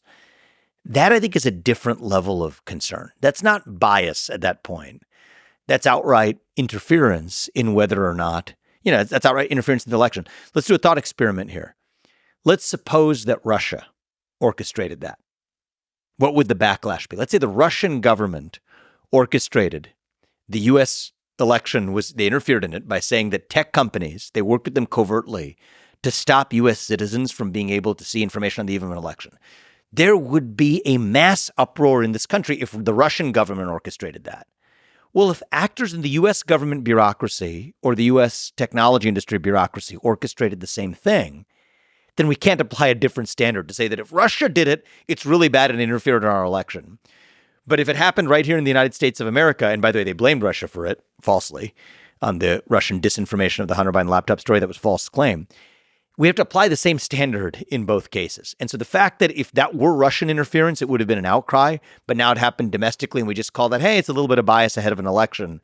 I don't think that that's a fair characterization of how important that event was. Okay, so the connection of government to platform is this should not exist The government, FBI, or anybody else should not be able to pressure platforms to censor information. Yes, we could talk about Paul Durov and the censorship there. There should not be any censorship, and should not be media bias. And you're right to complain if there is media bias, and we can lay it out in the open and try to fix that system. That said, the voter fraud thing, you can't right a wrong by doing another wrong. You can't just, if there's some shady stuff going on in the media and the censorship complex, you can't just make shit up. You can't do the fake elector scheme and then do a lot of shady, crappy behavior during January 6th and try to like shortcut your way. Just because your friend is cheating a Monopoly when you're playing Monopoly, you can't cheat. You shouldn't cheat yourself. You should be honest and like with honor and use your platform to help fix the system versus like cheat your way. So here's my view is, has any U.S. politician ever been perfect throughout the course of American history? No. But if you want to understand the essence of what was going around in 2020, the mindset of the country, we had a year where people in this country were systematically locked down, told to shut up, sit down, do as they're told, unless they're BLM or Antifa rioters, in which case it's perfectly fine for them to burn cities down. We were told that we're going to have an election, a free and fair election, and then they were denied information systematically heading into that election, which was really important and, in this case, damning information about one of the parties. And then you tell these people that they still have to continue to shut up and comply. That creates, I think, a real culture of deep frustration in the United States of America. And I think that the reaction to systematic censorship is never good. History teaches us that. It's not good in the United States. It's not good at other points in the history of the United States. The reaction to systematic, coordinated censorship and restraints on the freedom of a free people is never good. And if you want to really understand what happened, if one really wants to get to the bottom of it rather than, figuring out who to point fingers at, that really was the essence of the national malaise at the end of 2020, is it was a year of unjust policies, including COVID-19 lockdowns, systematic lies about it, lies about the election, that created a level of public frustration that I think was understandable. Now, the job of leaders is to how do you channel that in the most productive direction possible? And to your question, to the independent voter out there evaluating, as you are, do I think that Donald Trump has exhibited a lot of growth based on his experience in his first term and what he hopes to achieve in his second term? I think the answer is absolutely yes.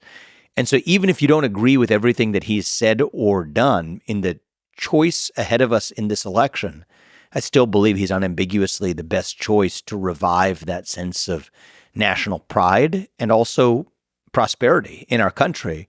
So people aren't in the condition where they're suffering at behest of government policies that leave them angry and channel that anger in other unproductive ways. No, the best way to do it is actually actions do speak louder than words.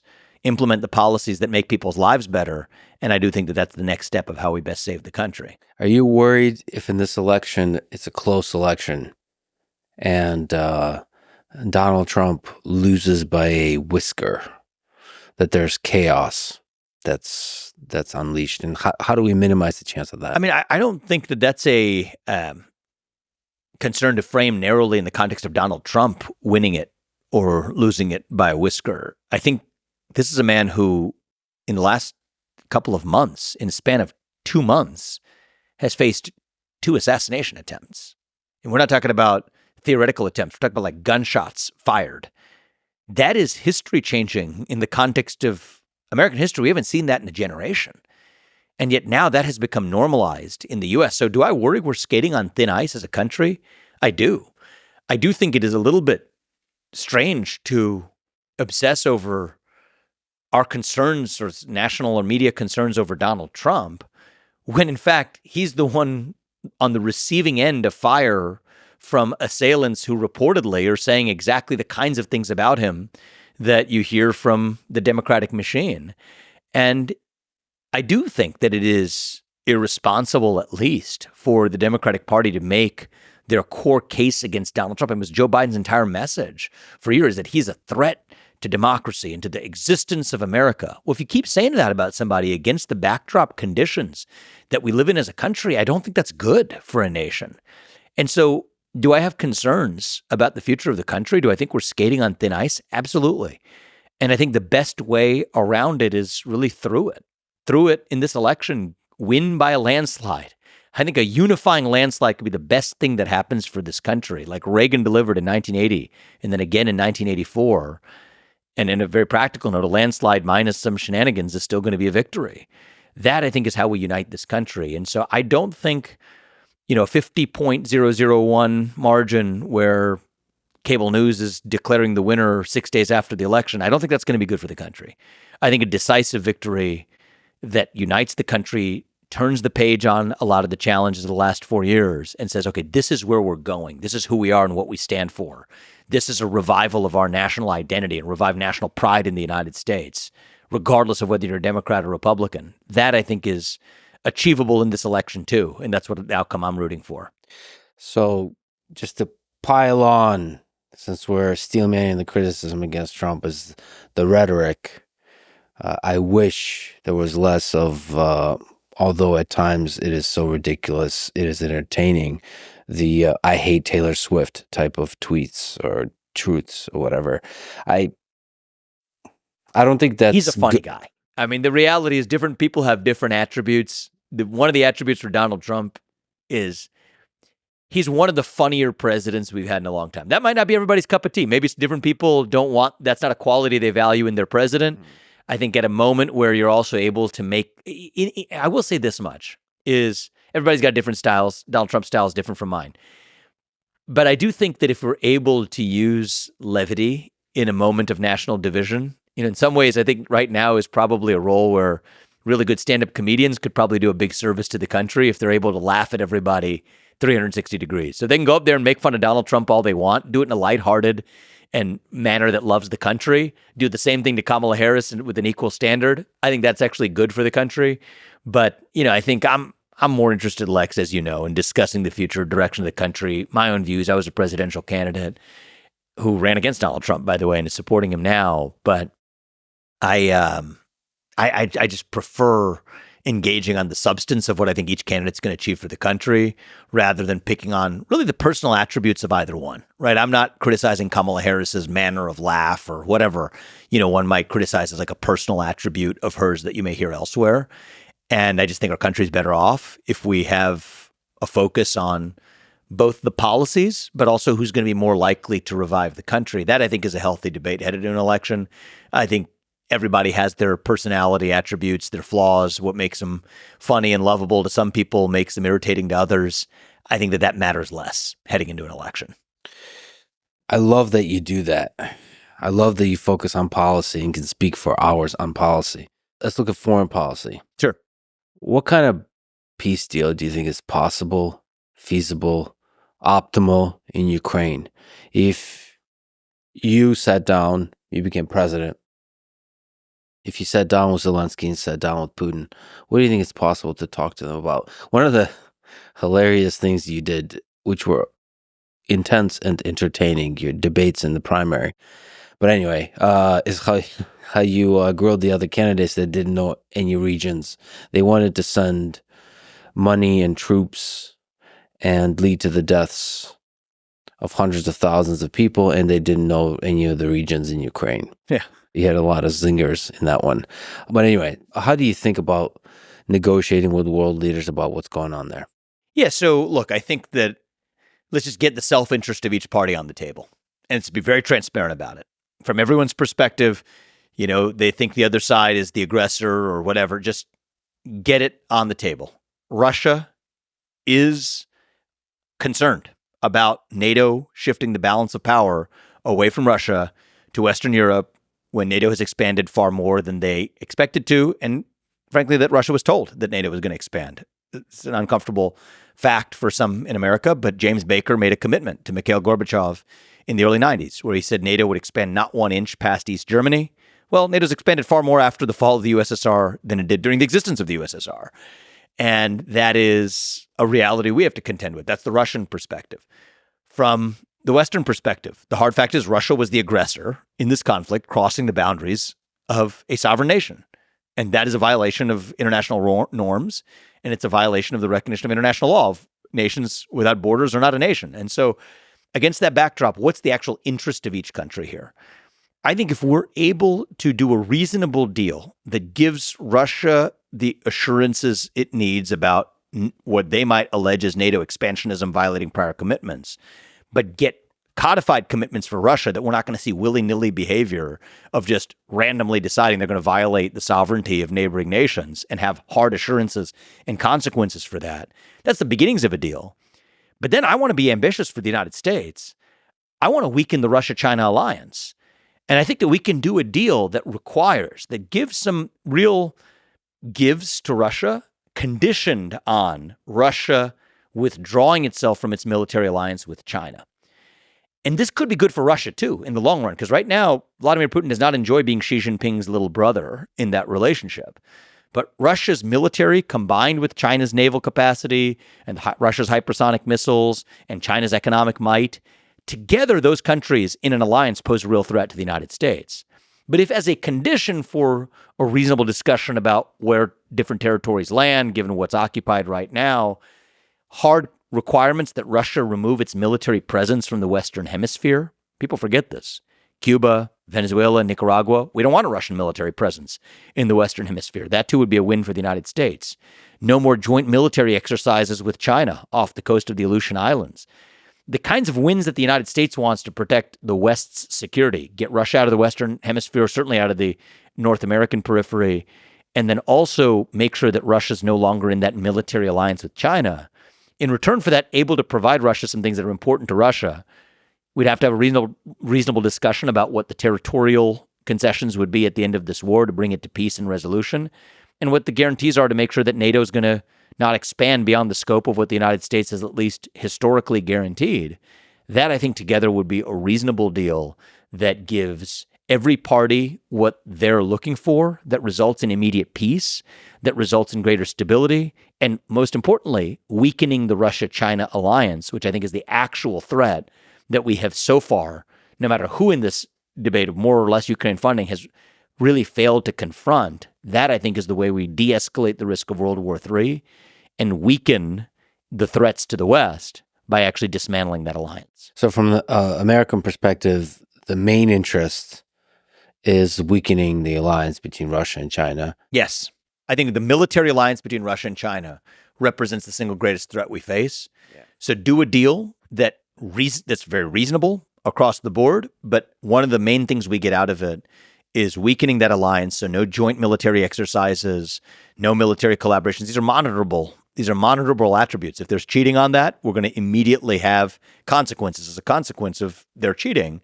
But we can't cheat on, our own obligations that we would make in the context of that deal as well. There might be some extremely painful things for Ukraine here.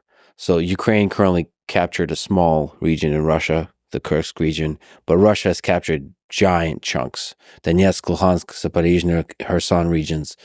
So it seems, given what you're laying out, it's very unlikely for Russia to give up any of the regions it's already captured. I actually think that that would come down to the specifics of the negotiation. But the core goals of the negotiation are peace in this war, weaken the Russia-China alliance. And for Russia, what do they get out of it? Part of this is, here's something that's not negative for Ukraine, but that could be positive for Russia as part of that deal, right? Because it's not a zero-sum game alone with Ukraine on the losing end of this. I think reopening economic relations with the West would be a big win for Russia, but also a carrot that gets them out of that military relationship with China. So I do think that the foreign policy establishment has historically been, at the very least, unimaginative about the levers that we're able to use. Actually, I was a little bit critical of Nixon earlier in this discussion for his contribution to the overgrowth of the U.S. entitlement state and regulatory state. But I'll give Nixon credit here on a different point, which is that he was imaginative of being able to pull Red China out from the clasp of the USSR. He broke the China-Russia alliance back then, which was an important step to bring us to the near end of the Cold War. So I think there's an opportunity for a similar unconventional maneuver now of using greater reopened economic relations with Russia to pull Russia out from the hands of China today. There's no skin off Ukraine's back for that. And I do think that's a big carrot for Russia in this direction. I do think that will involve some level of territorial negotiation as well, that, out of any good deal, not everyone's going to like 100% of what comes out of it. But that's part of the cost of securing peace, is that not everyone's going to be happy about every attribute. But I could make a case that an immediate peace deal is also now in the best interests of Ukraine. Let's just rewind the clock. We're looking at now, let's just say we're early 2022, maybe June of 2022. Zelensky was ready to come to the table for a deal back then, until Boris Johnson traveled when he had his own domestic political travails to convince Zelensky to continue to fight. And that goes to the point where when nations aren't asked to pay for their own national security, they have what the problem is of moral hazard, of taking risks that really are suboptimal risks for them to take because they're not bearing the consequences of taking those risks, not fully in the cost. If Ukraine had done a deal back then, I think it is unambiguous that they would have done a better deal for themselves than they're doing now, after having spent hundreds of billions of dollars and expended tens of thousands of Ukrainian lives. So the idea that Ukraine is somehow better off because it failed to do that deal before is a lie. And if we're not willing to learn from those mistakes of the recent past, we're doomed to repeat them again. So this idea that it would be painful for Ukraine, it's been painful? Tens and tens and tens of thousands of people continuing to die without any increased leverage in actually getting the outcome that they want. So I think there's an opportunity for a win-win-win, a win for the United States and the West more broadly in weakening the Russia-China alliance, a win for Ukraine in having an agreement that is backstopped by the United States of America's interests, that provides a greater degree of long-run security to the future existence of Ukraine and its sovereignty, and also stopping the bloodshed today. And I think a win for Russia, which is to reopen economic relations with the West and have certain guarantees about what the mission creep or scope creep of NATO will be. There's no rule that says that when one party, before a full outright world war starts at least, there's an opportunity for there to actually be a win for everybody on the table, rather than to assume that a win for us is a loss to Russia, or that anything positive that happens for Russia is a loss for the United States or Ukraine. Just to add to the table some things that Putin won't like, but I think are possible to negotiate, which is Ukraine joining the European Union and not NATO. So establishing some kind of economic relationships there, and also splitting the bill, sort of guaranteeing some amount of money from both Russia and the United States for rebuilding Ukraine. Because one of the challenges in Ukraine, a war-torn country, is how do you guarantee the flourishing of this particular nation, right? So you want to not just stop the death of people and the destruction, but also provide a foundation on which you can rebuild the country and build a flourishing future country. I think out of this conversation alone, there are a number of levers on the table for negotiation in a lot of different directions. And that's where you want to be, right? If there's only one factor that matters to each of the two parties, and those are their red line factors, then there's no room for negotiation.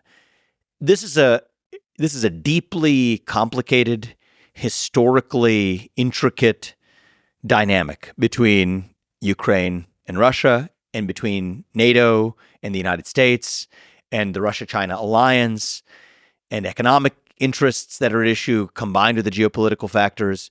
There are a lot of levers for negotiation, and the more levers there are, the more likely there is to be a win-win-win deal that gets done for everybody.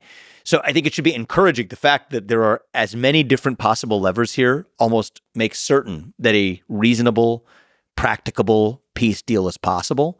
In contrast to a situation where there's only one thing that matters for each side, then I can't tell you that there's a deal to be done. There's definitely a deal to be done here. And I think that it requires real leadership in the United States playing hardball, not just with one side of this, not just with Zelensky or with Putin, but across the board, hardball for our own interests, which are the interests of stability here. And I think that will happen to well serve both Ukraine and Russia in the process. If you were president, would you call Putin? Absolutely. I mean, in any negotiation, you got to manage when you're calling somebody and when you're not. But I do believe that open conversation and the willingness to have that as another lever in the negotiation is totally fair game. Okay, let's go to the China side of this. The big concern here is that the brewing cold, or God forbid, hot war between the United States and China in the 21st century. How do we avoid that? So a few things. One is, I do think the best way we also avoid it is by reducing the consequences to the United States in the event of that type of conflict.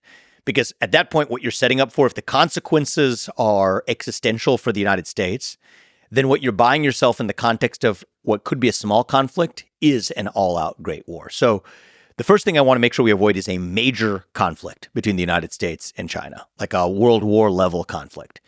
And the way to do that is to bring down the existential stakes for the U.S. And the way we bring down the existential stakes for the U.S. is make sure that the United States does not depend on China for our modern way of life. Right now we do. Okay, so right now we depend on China for everything from the pharmaceuticals in our medicine cabinet. 95% of ibuprofen, one of the most basic medicines used in the United States, depends on China for its supply chain. We depend on China, ironically, for our own military industrial base. Think about how little sense that makes, actually. Our own military, which supposedly exists to protect ourselves against adversaries, depends for its own supplies, semiconductors and otherwise, on our top adversary. That doesn't make sense. Even if you're a libertarian in the school of Friedrich von Hayek, somebody I admire as well, even then you would not argue for a foreign dependence on adversary for your military. So I think that's the next step we need to take, is at least reduce U.S. dependence on China for the most essential inputs for the functioning of the United States of America, including our own military. As a side note, I believe that means not just onshoring to the United States. It does. But if we're really serious about that, it also means expanding our relationships with allies like Japan, South Korea, India, the Philippines. And that's an interesting debate to have, because some on the right would say, okay, I want to decouple from China, but I also want less trade with all these other places. You can't have both those things at the same time. You can have one or the other. You can't have both. And so we have to acknowledge and be honest with ourselves that there are trade-offs to declaring independence from China. But the question is, what are the long-run benefits? Now, you think about the other way to do this is strategic clarity. I think the way that you see world wars often emerge is strategic ambiguity from two adversaries who don't really know what the other side's red line is or isn't, and accidentally crosses those red lines. And so I think we need to be much clearer with what are our hard red lines and what aren't they. And I think that's the single most effective way to make sure this doesn't spiral into major world war. And then let's talk about ending the Russia-Ukraine conflict on the terms that I just discussed with you before. I think weakening the Russia-China alliance not only reduces the risk that Russia becomes an aggressor, it also reduces the risk that China takes the risks that could escalate us to World War III as well. So I think that geopolitically, you got to look at these things holistically. That end of the Russia-Ukraine war and that peace deal de-escalates not only the Russia-Ukraine conflict, but the risk of a broader conflict that includes China as well, by also weakening China, because Russia also has hypersonic missiles and missile capabilities that are ahead of that of China's. If Russia is no longer in a military alliance with China, that changes China's calculus as well. So that's kind of, I think, more strategic vision we need in our foreign policy than we've had since certainly, the Nixon era. I think that you need people who are going to be able to challenge the status quo, question the existing orthodoxies, the willingness to use levers to get great deals done that otherwise wouldn't have gotten done. And that's why I do think someone like Donald Trump in the presidency, and obviously I ran for president as an outsider and a businessman as well. I think this is an area, our foreign policy is one where we actually benefit from having business leaders in those roles rather than people who are shackled by the traditional political manner of thinking. I think the thing you didn't quite make clear, but I think implied, is that we have to accept the red line that China provides of the one China policy. Both sides need to have their red lines. So, we can get into specifics, but it's gonna vary depending on the circumstances. But the principle that I would give you is that we have to have a hard red line that's clear. I think that hard red line, and I was clear during my campaign on this, so I'll say it again, is I think that we have to have a clear red line that China will not and should not, for any time in the foreseeable future, annex Taiwan. I do think that for the United States, it probably is prudent right now not to suddenly upend the diplomatic policy we've adopted for decades of what is recognizing the one China policy and our position of quiet deference to that. And understand that may be their red line, is the national recognition of Taiwan as an independent nation would be a red line that China would have, but we would have a red line to say that we do not, in any circumstance, tolerate the annexation. by physical force in any time in the foreseeable future when that's against the interests of the United States of America. So those are examples. But the principle here is, you asked, how do we avoid major conflict with China? I think it starts with clear red lines on both sides. I think it starts with also lowering the stakes for the United States by making sure we're not dependent on China for our modern way of life. And I think it also starts with, ironically, using a peaceful resolution to the Ukraine war as a way of weakening the Russia-China alliance, which in the other direction of weakening China has significant benefits to us as well.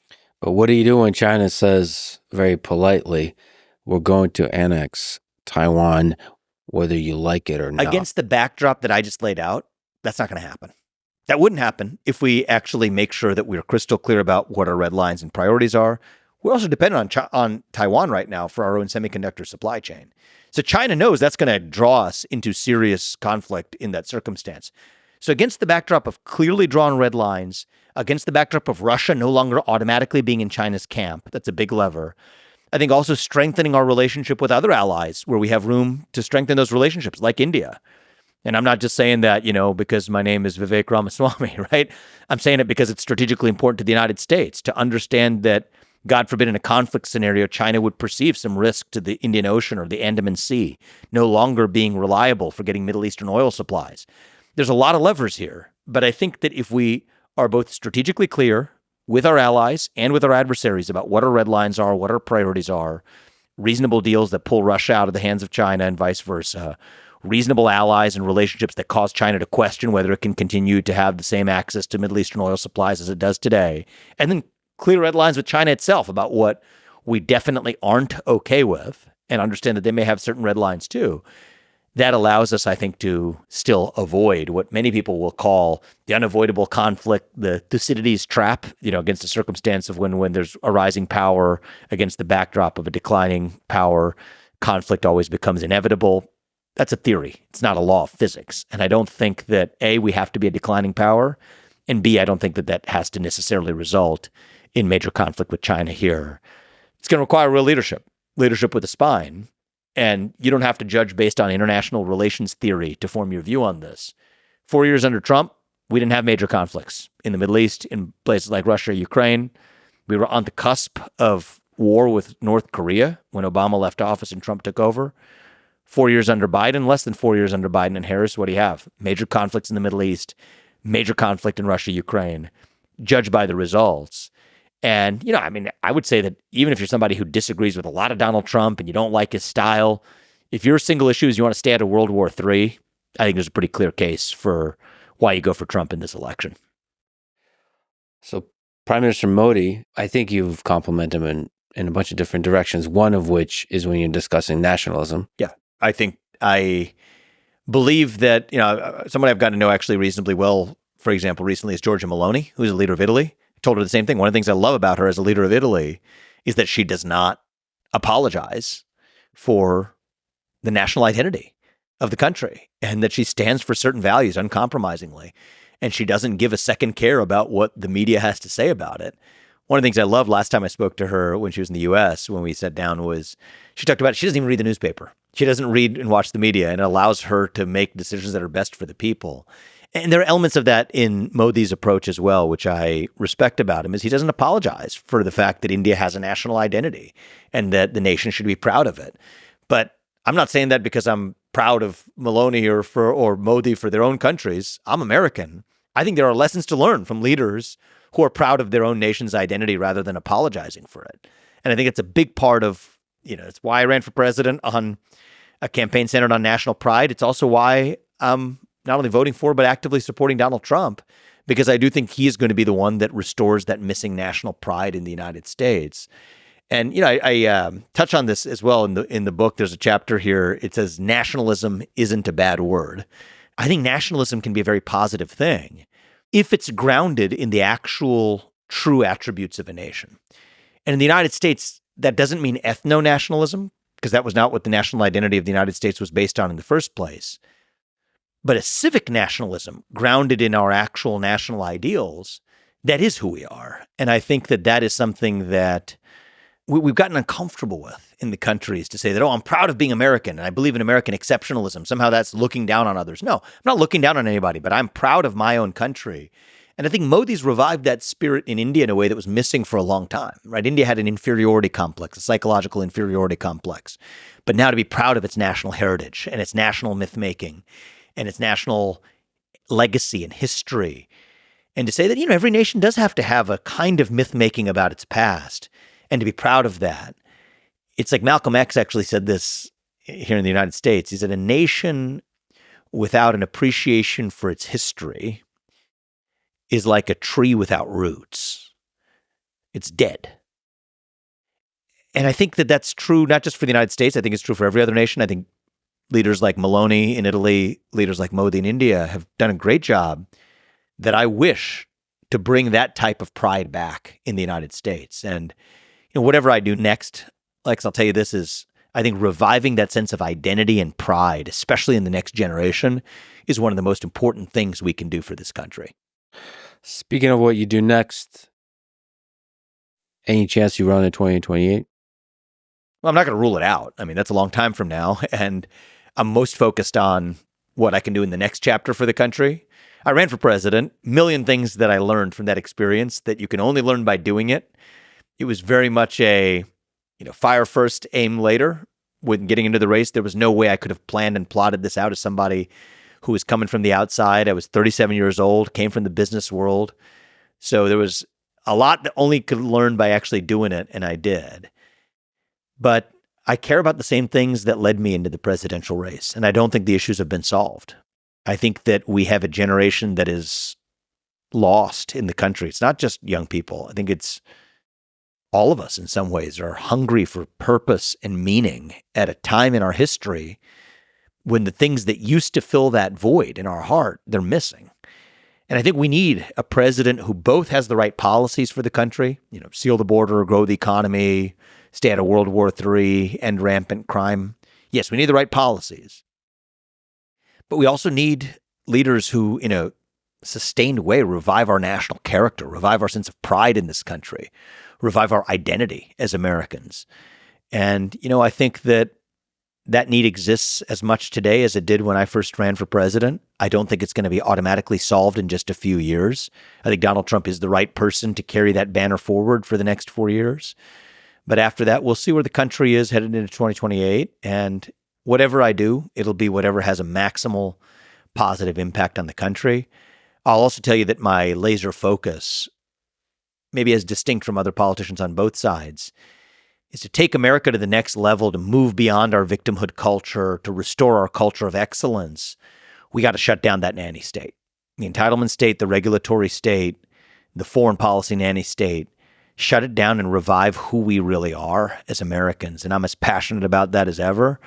But the next step is not running for president. The next step is what happens in the next 4 years. And that's why over the next 4 weeks, I'm focused on doing whatever I can to make sure we succeed in this election. Well, I hope you run because this was made clear on the stage in the primary debates. You have a unique clarity and honesty in expressing the ideas you stand for. And it would be nice to see that.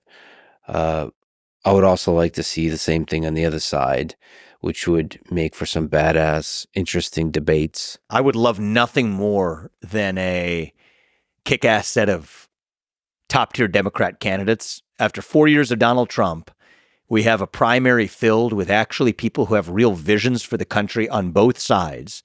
And the people of this country can choose between those competing visions without insult or injury being the way I would love nothing more than to see that in 2028. Who do you think? So for me, I would love to see in some kind of future where it's you versus somebody like Tim Walz. So to Tim Walz, maybe I'm lacking in knowledge. Is first of all, like a good dude, has similar to you, strongly held, if not radical ideas of how to make progress in this country. So to just be on stage and debate honestly about the ideas that are like there's a tension between those ideas. Is there other people? Shapiro is interesting also. I would like to take on in an earnest and civil but contested context, right, of a debate, who do you want to take on? You want to take on somebody who disagrees with you but still has deep ideology of their own.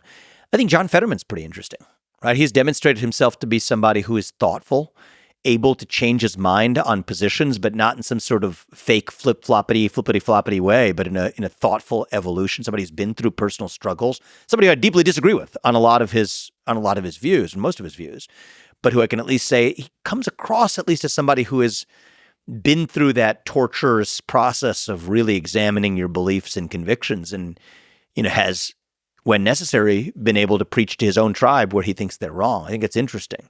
I think that you have a number of other leaders probably emerging at lower levels on the left. Not everybody's going to necessarily come from Washington, D.C. In fact, the longer they're there, the more they in some ways get polluted by it.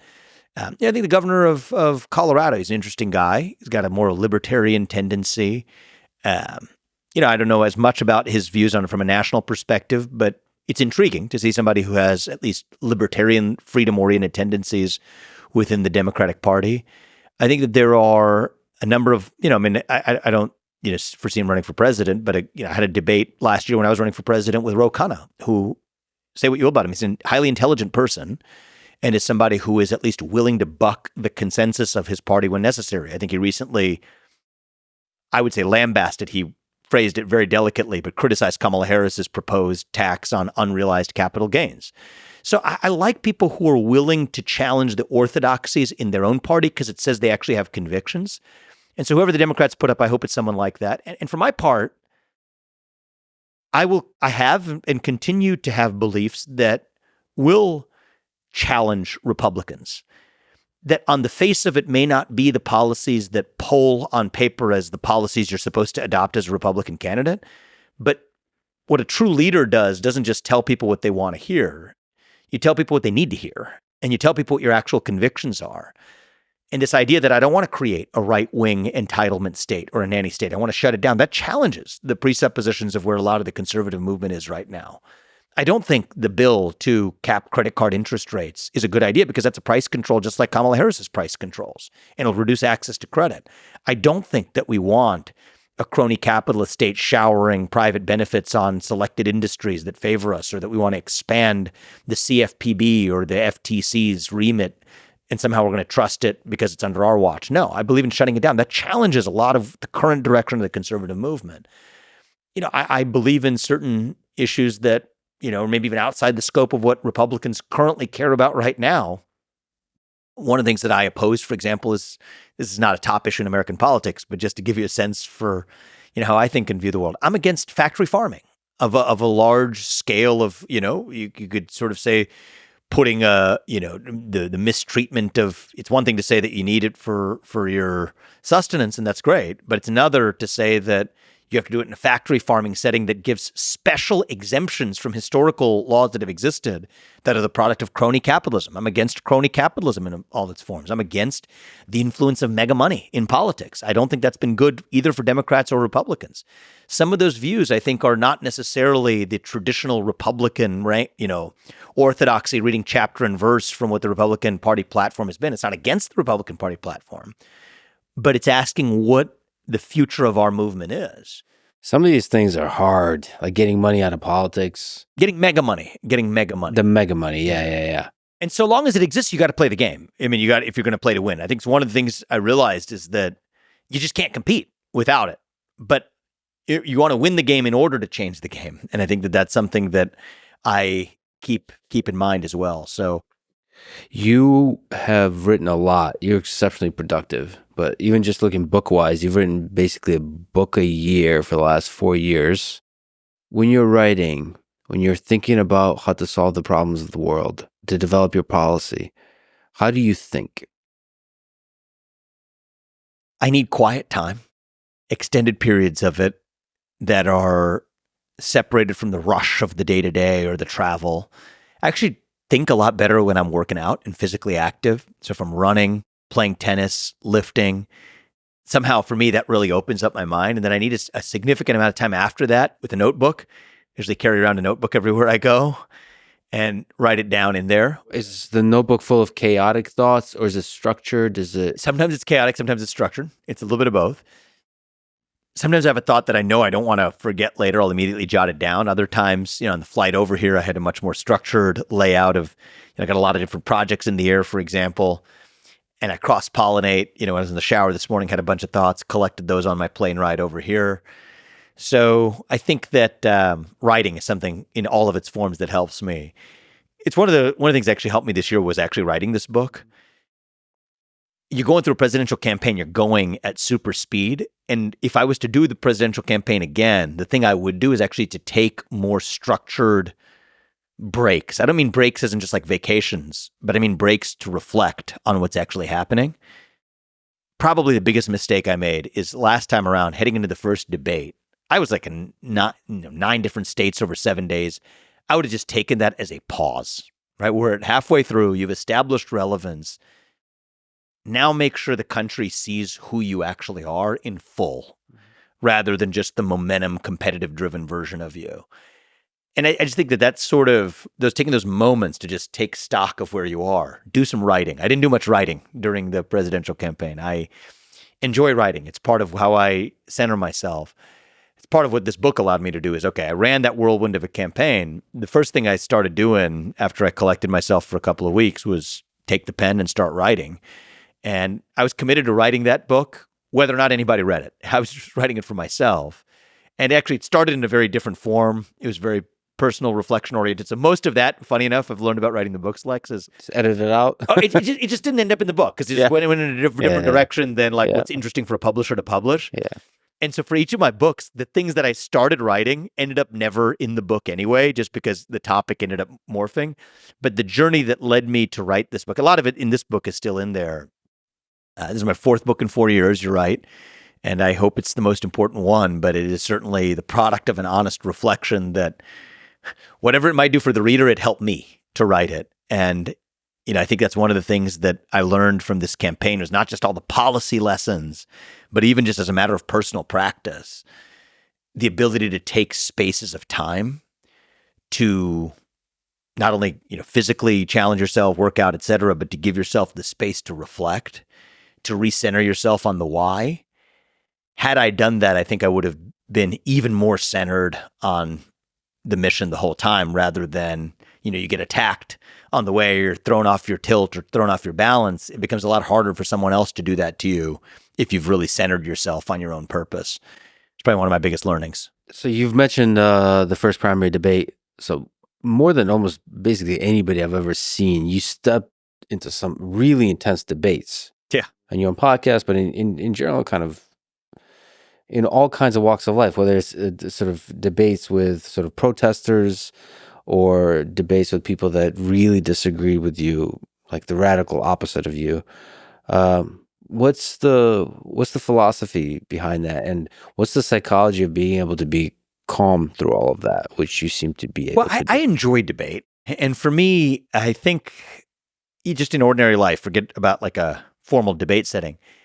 Whenever I've received criticism or a contrary view, my first impulse is always, are they right? I mean, it's always a possibility, right?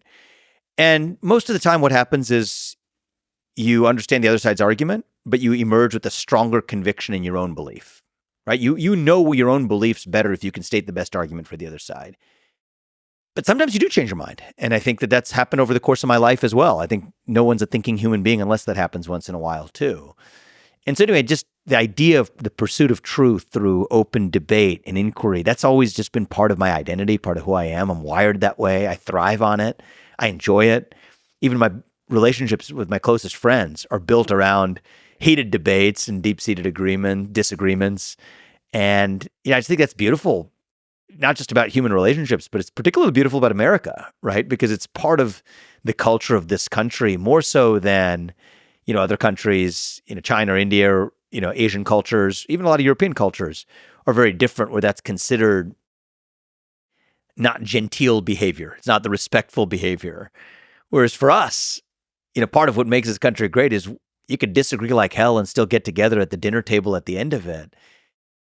I think we've lost some of that, but I'm on a bit of a mission to bring that back. And so, I don't know whether it's in politics or not, I'm committed in that next step, whatever the path is over the next 4 years. One of the things I'm committed to doing is making sure that I go out of my way to talk to people who actually disagree with me. And I think it's a big part of how we're going to save our country. Are they right is a thing I actually literally see you do. So you are listening to the other person. It's for my own benefit, to be honest, selfish. You also don't lose your shit. So you don't take it personally. You don't get emotional. Well, you get emotional sort of in a positive way. You get passionate, but you don't get, it doesn't, I've never seen you broken. Yeah. Like to where they get you like outraged. It's always probably because you just love the heat.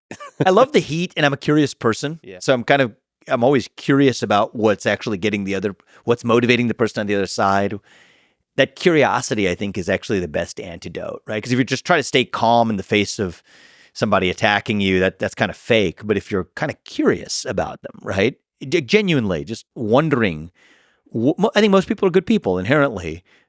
We all maybe get misguided from time to time, but what is it that's moving that person to go in such a different direction than you? I think as long as you're curious about that, the climate change protesters that have interrupted my events, I'm as fascinated by the psychology of what's moving them and what they might be hungry for as I am concerned about rebutting the content of what they're saying to me.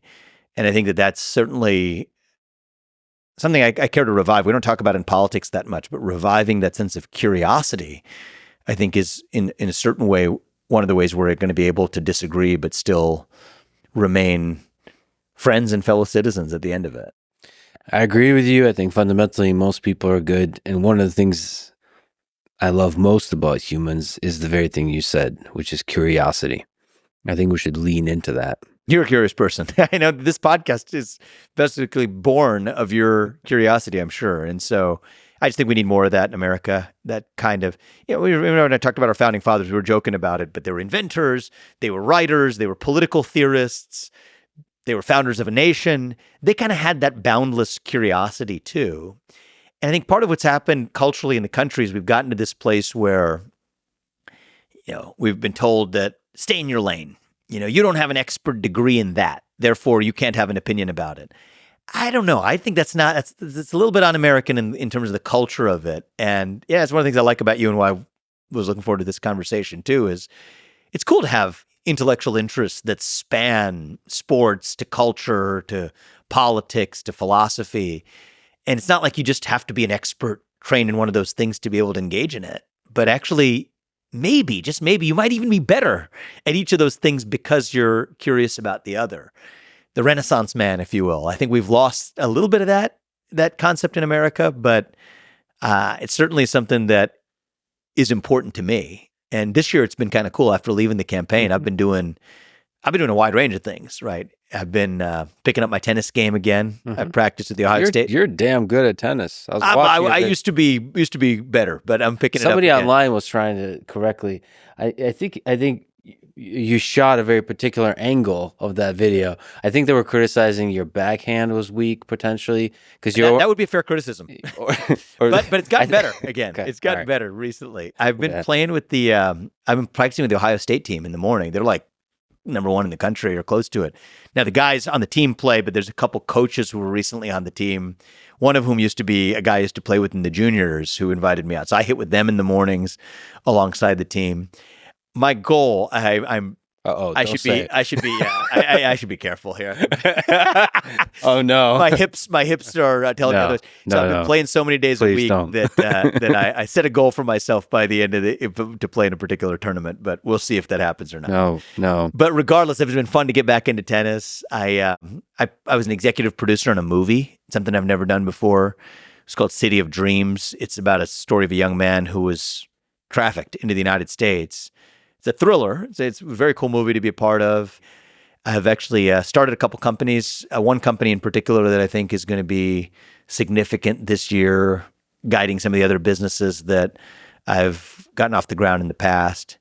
So for me, I'm re-energized now, where I was in the thick of politics for a full year there, and getting a little bit of oxygen outside of politics, doing some things in the private sector has actually given me a renewed sense of energy to, get back into driving change through public service. Well, it's been fun watching you do all these fascinating things, but I do hope that you have a future in politics as well, because it's nice to have somebody that has rigorously developed their ideas and is honest about presenting them and is willing to debate those ideas out in public space. So I would love for you and people like you to represent the future of American politics. So Vivek, thank you so much. For every time I'm swiveling in this chair, I'm thinking of Thomas Jefferson. It's good. That was my goal. So big shout out to Thomas Jefferson for the swivel chair, and thank you so much for talking today, Vivek. This was fun. Thank you, man. One final fact of Thomas Jefferson, whether you cut this or not. Of course. He wrote 16,000 essays in his life, letters, right? So you said, I've written 4 books in 4 years. That is nothing compared to, how prolific this guy was. Anyway, good stuff, man. Thanks for having me. And, neither of us will ever live up to anything close to Thomas Jefferson. I love your curiosity, man. Thanks for reading the book, and appreciated your feedback on it as well. And hopefully we'll do this again sometime. Yep. Thank you, brother. Thanks, dude. Thanks for listening to this conversation with Vivek Ramaswamy. To support this podcast, please check out our sponsors in the description.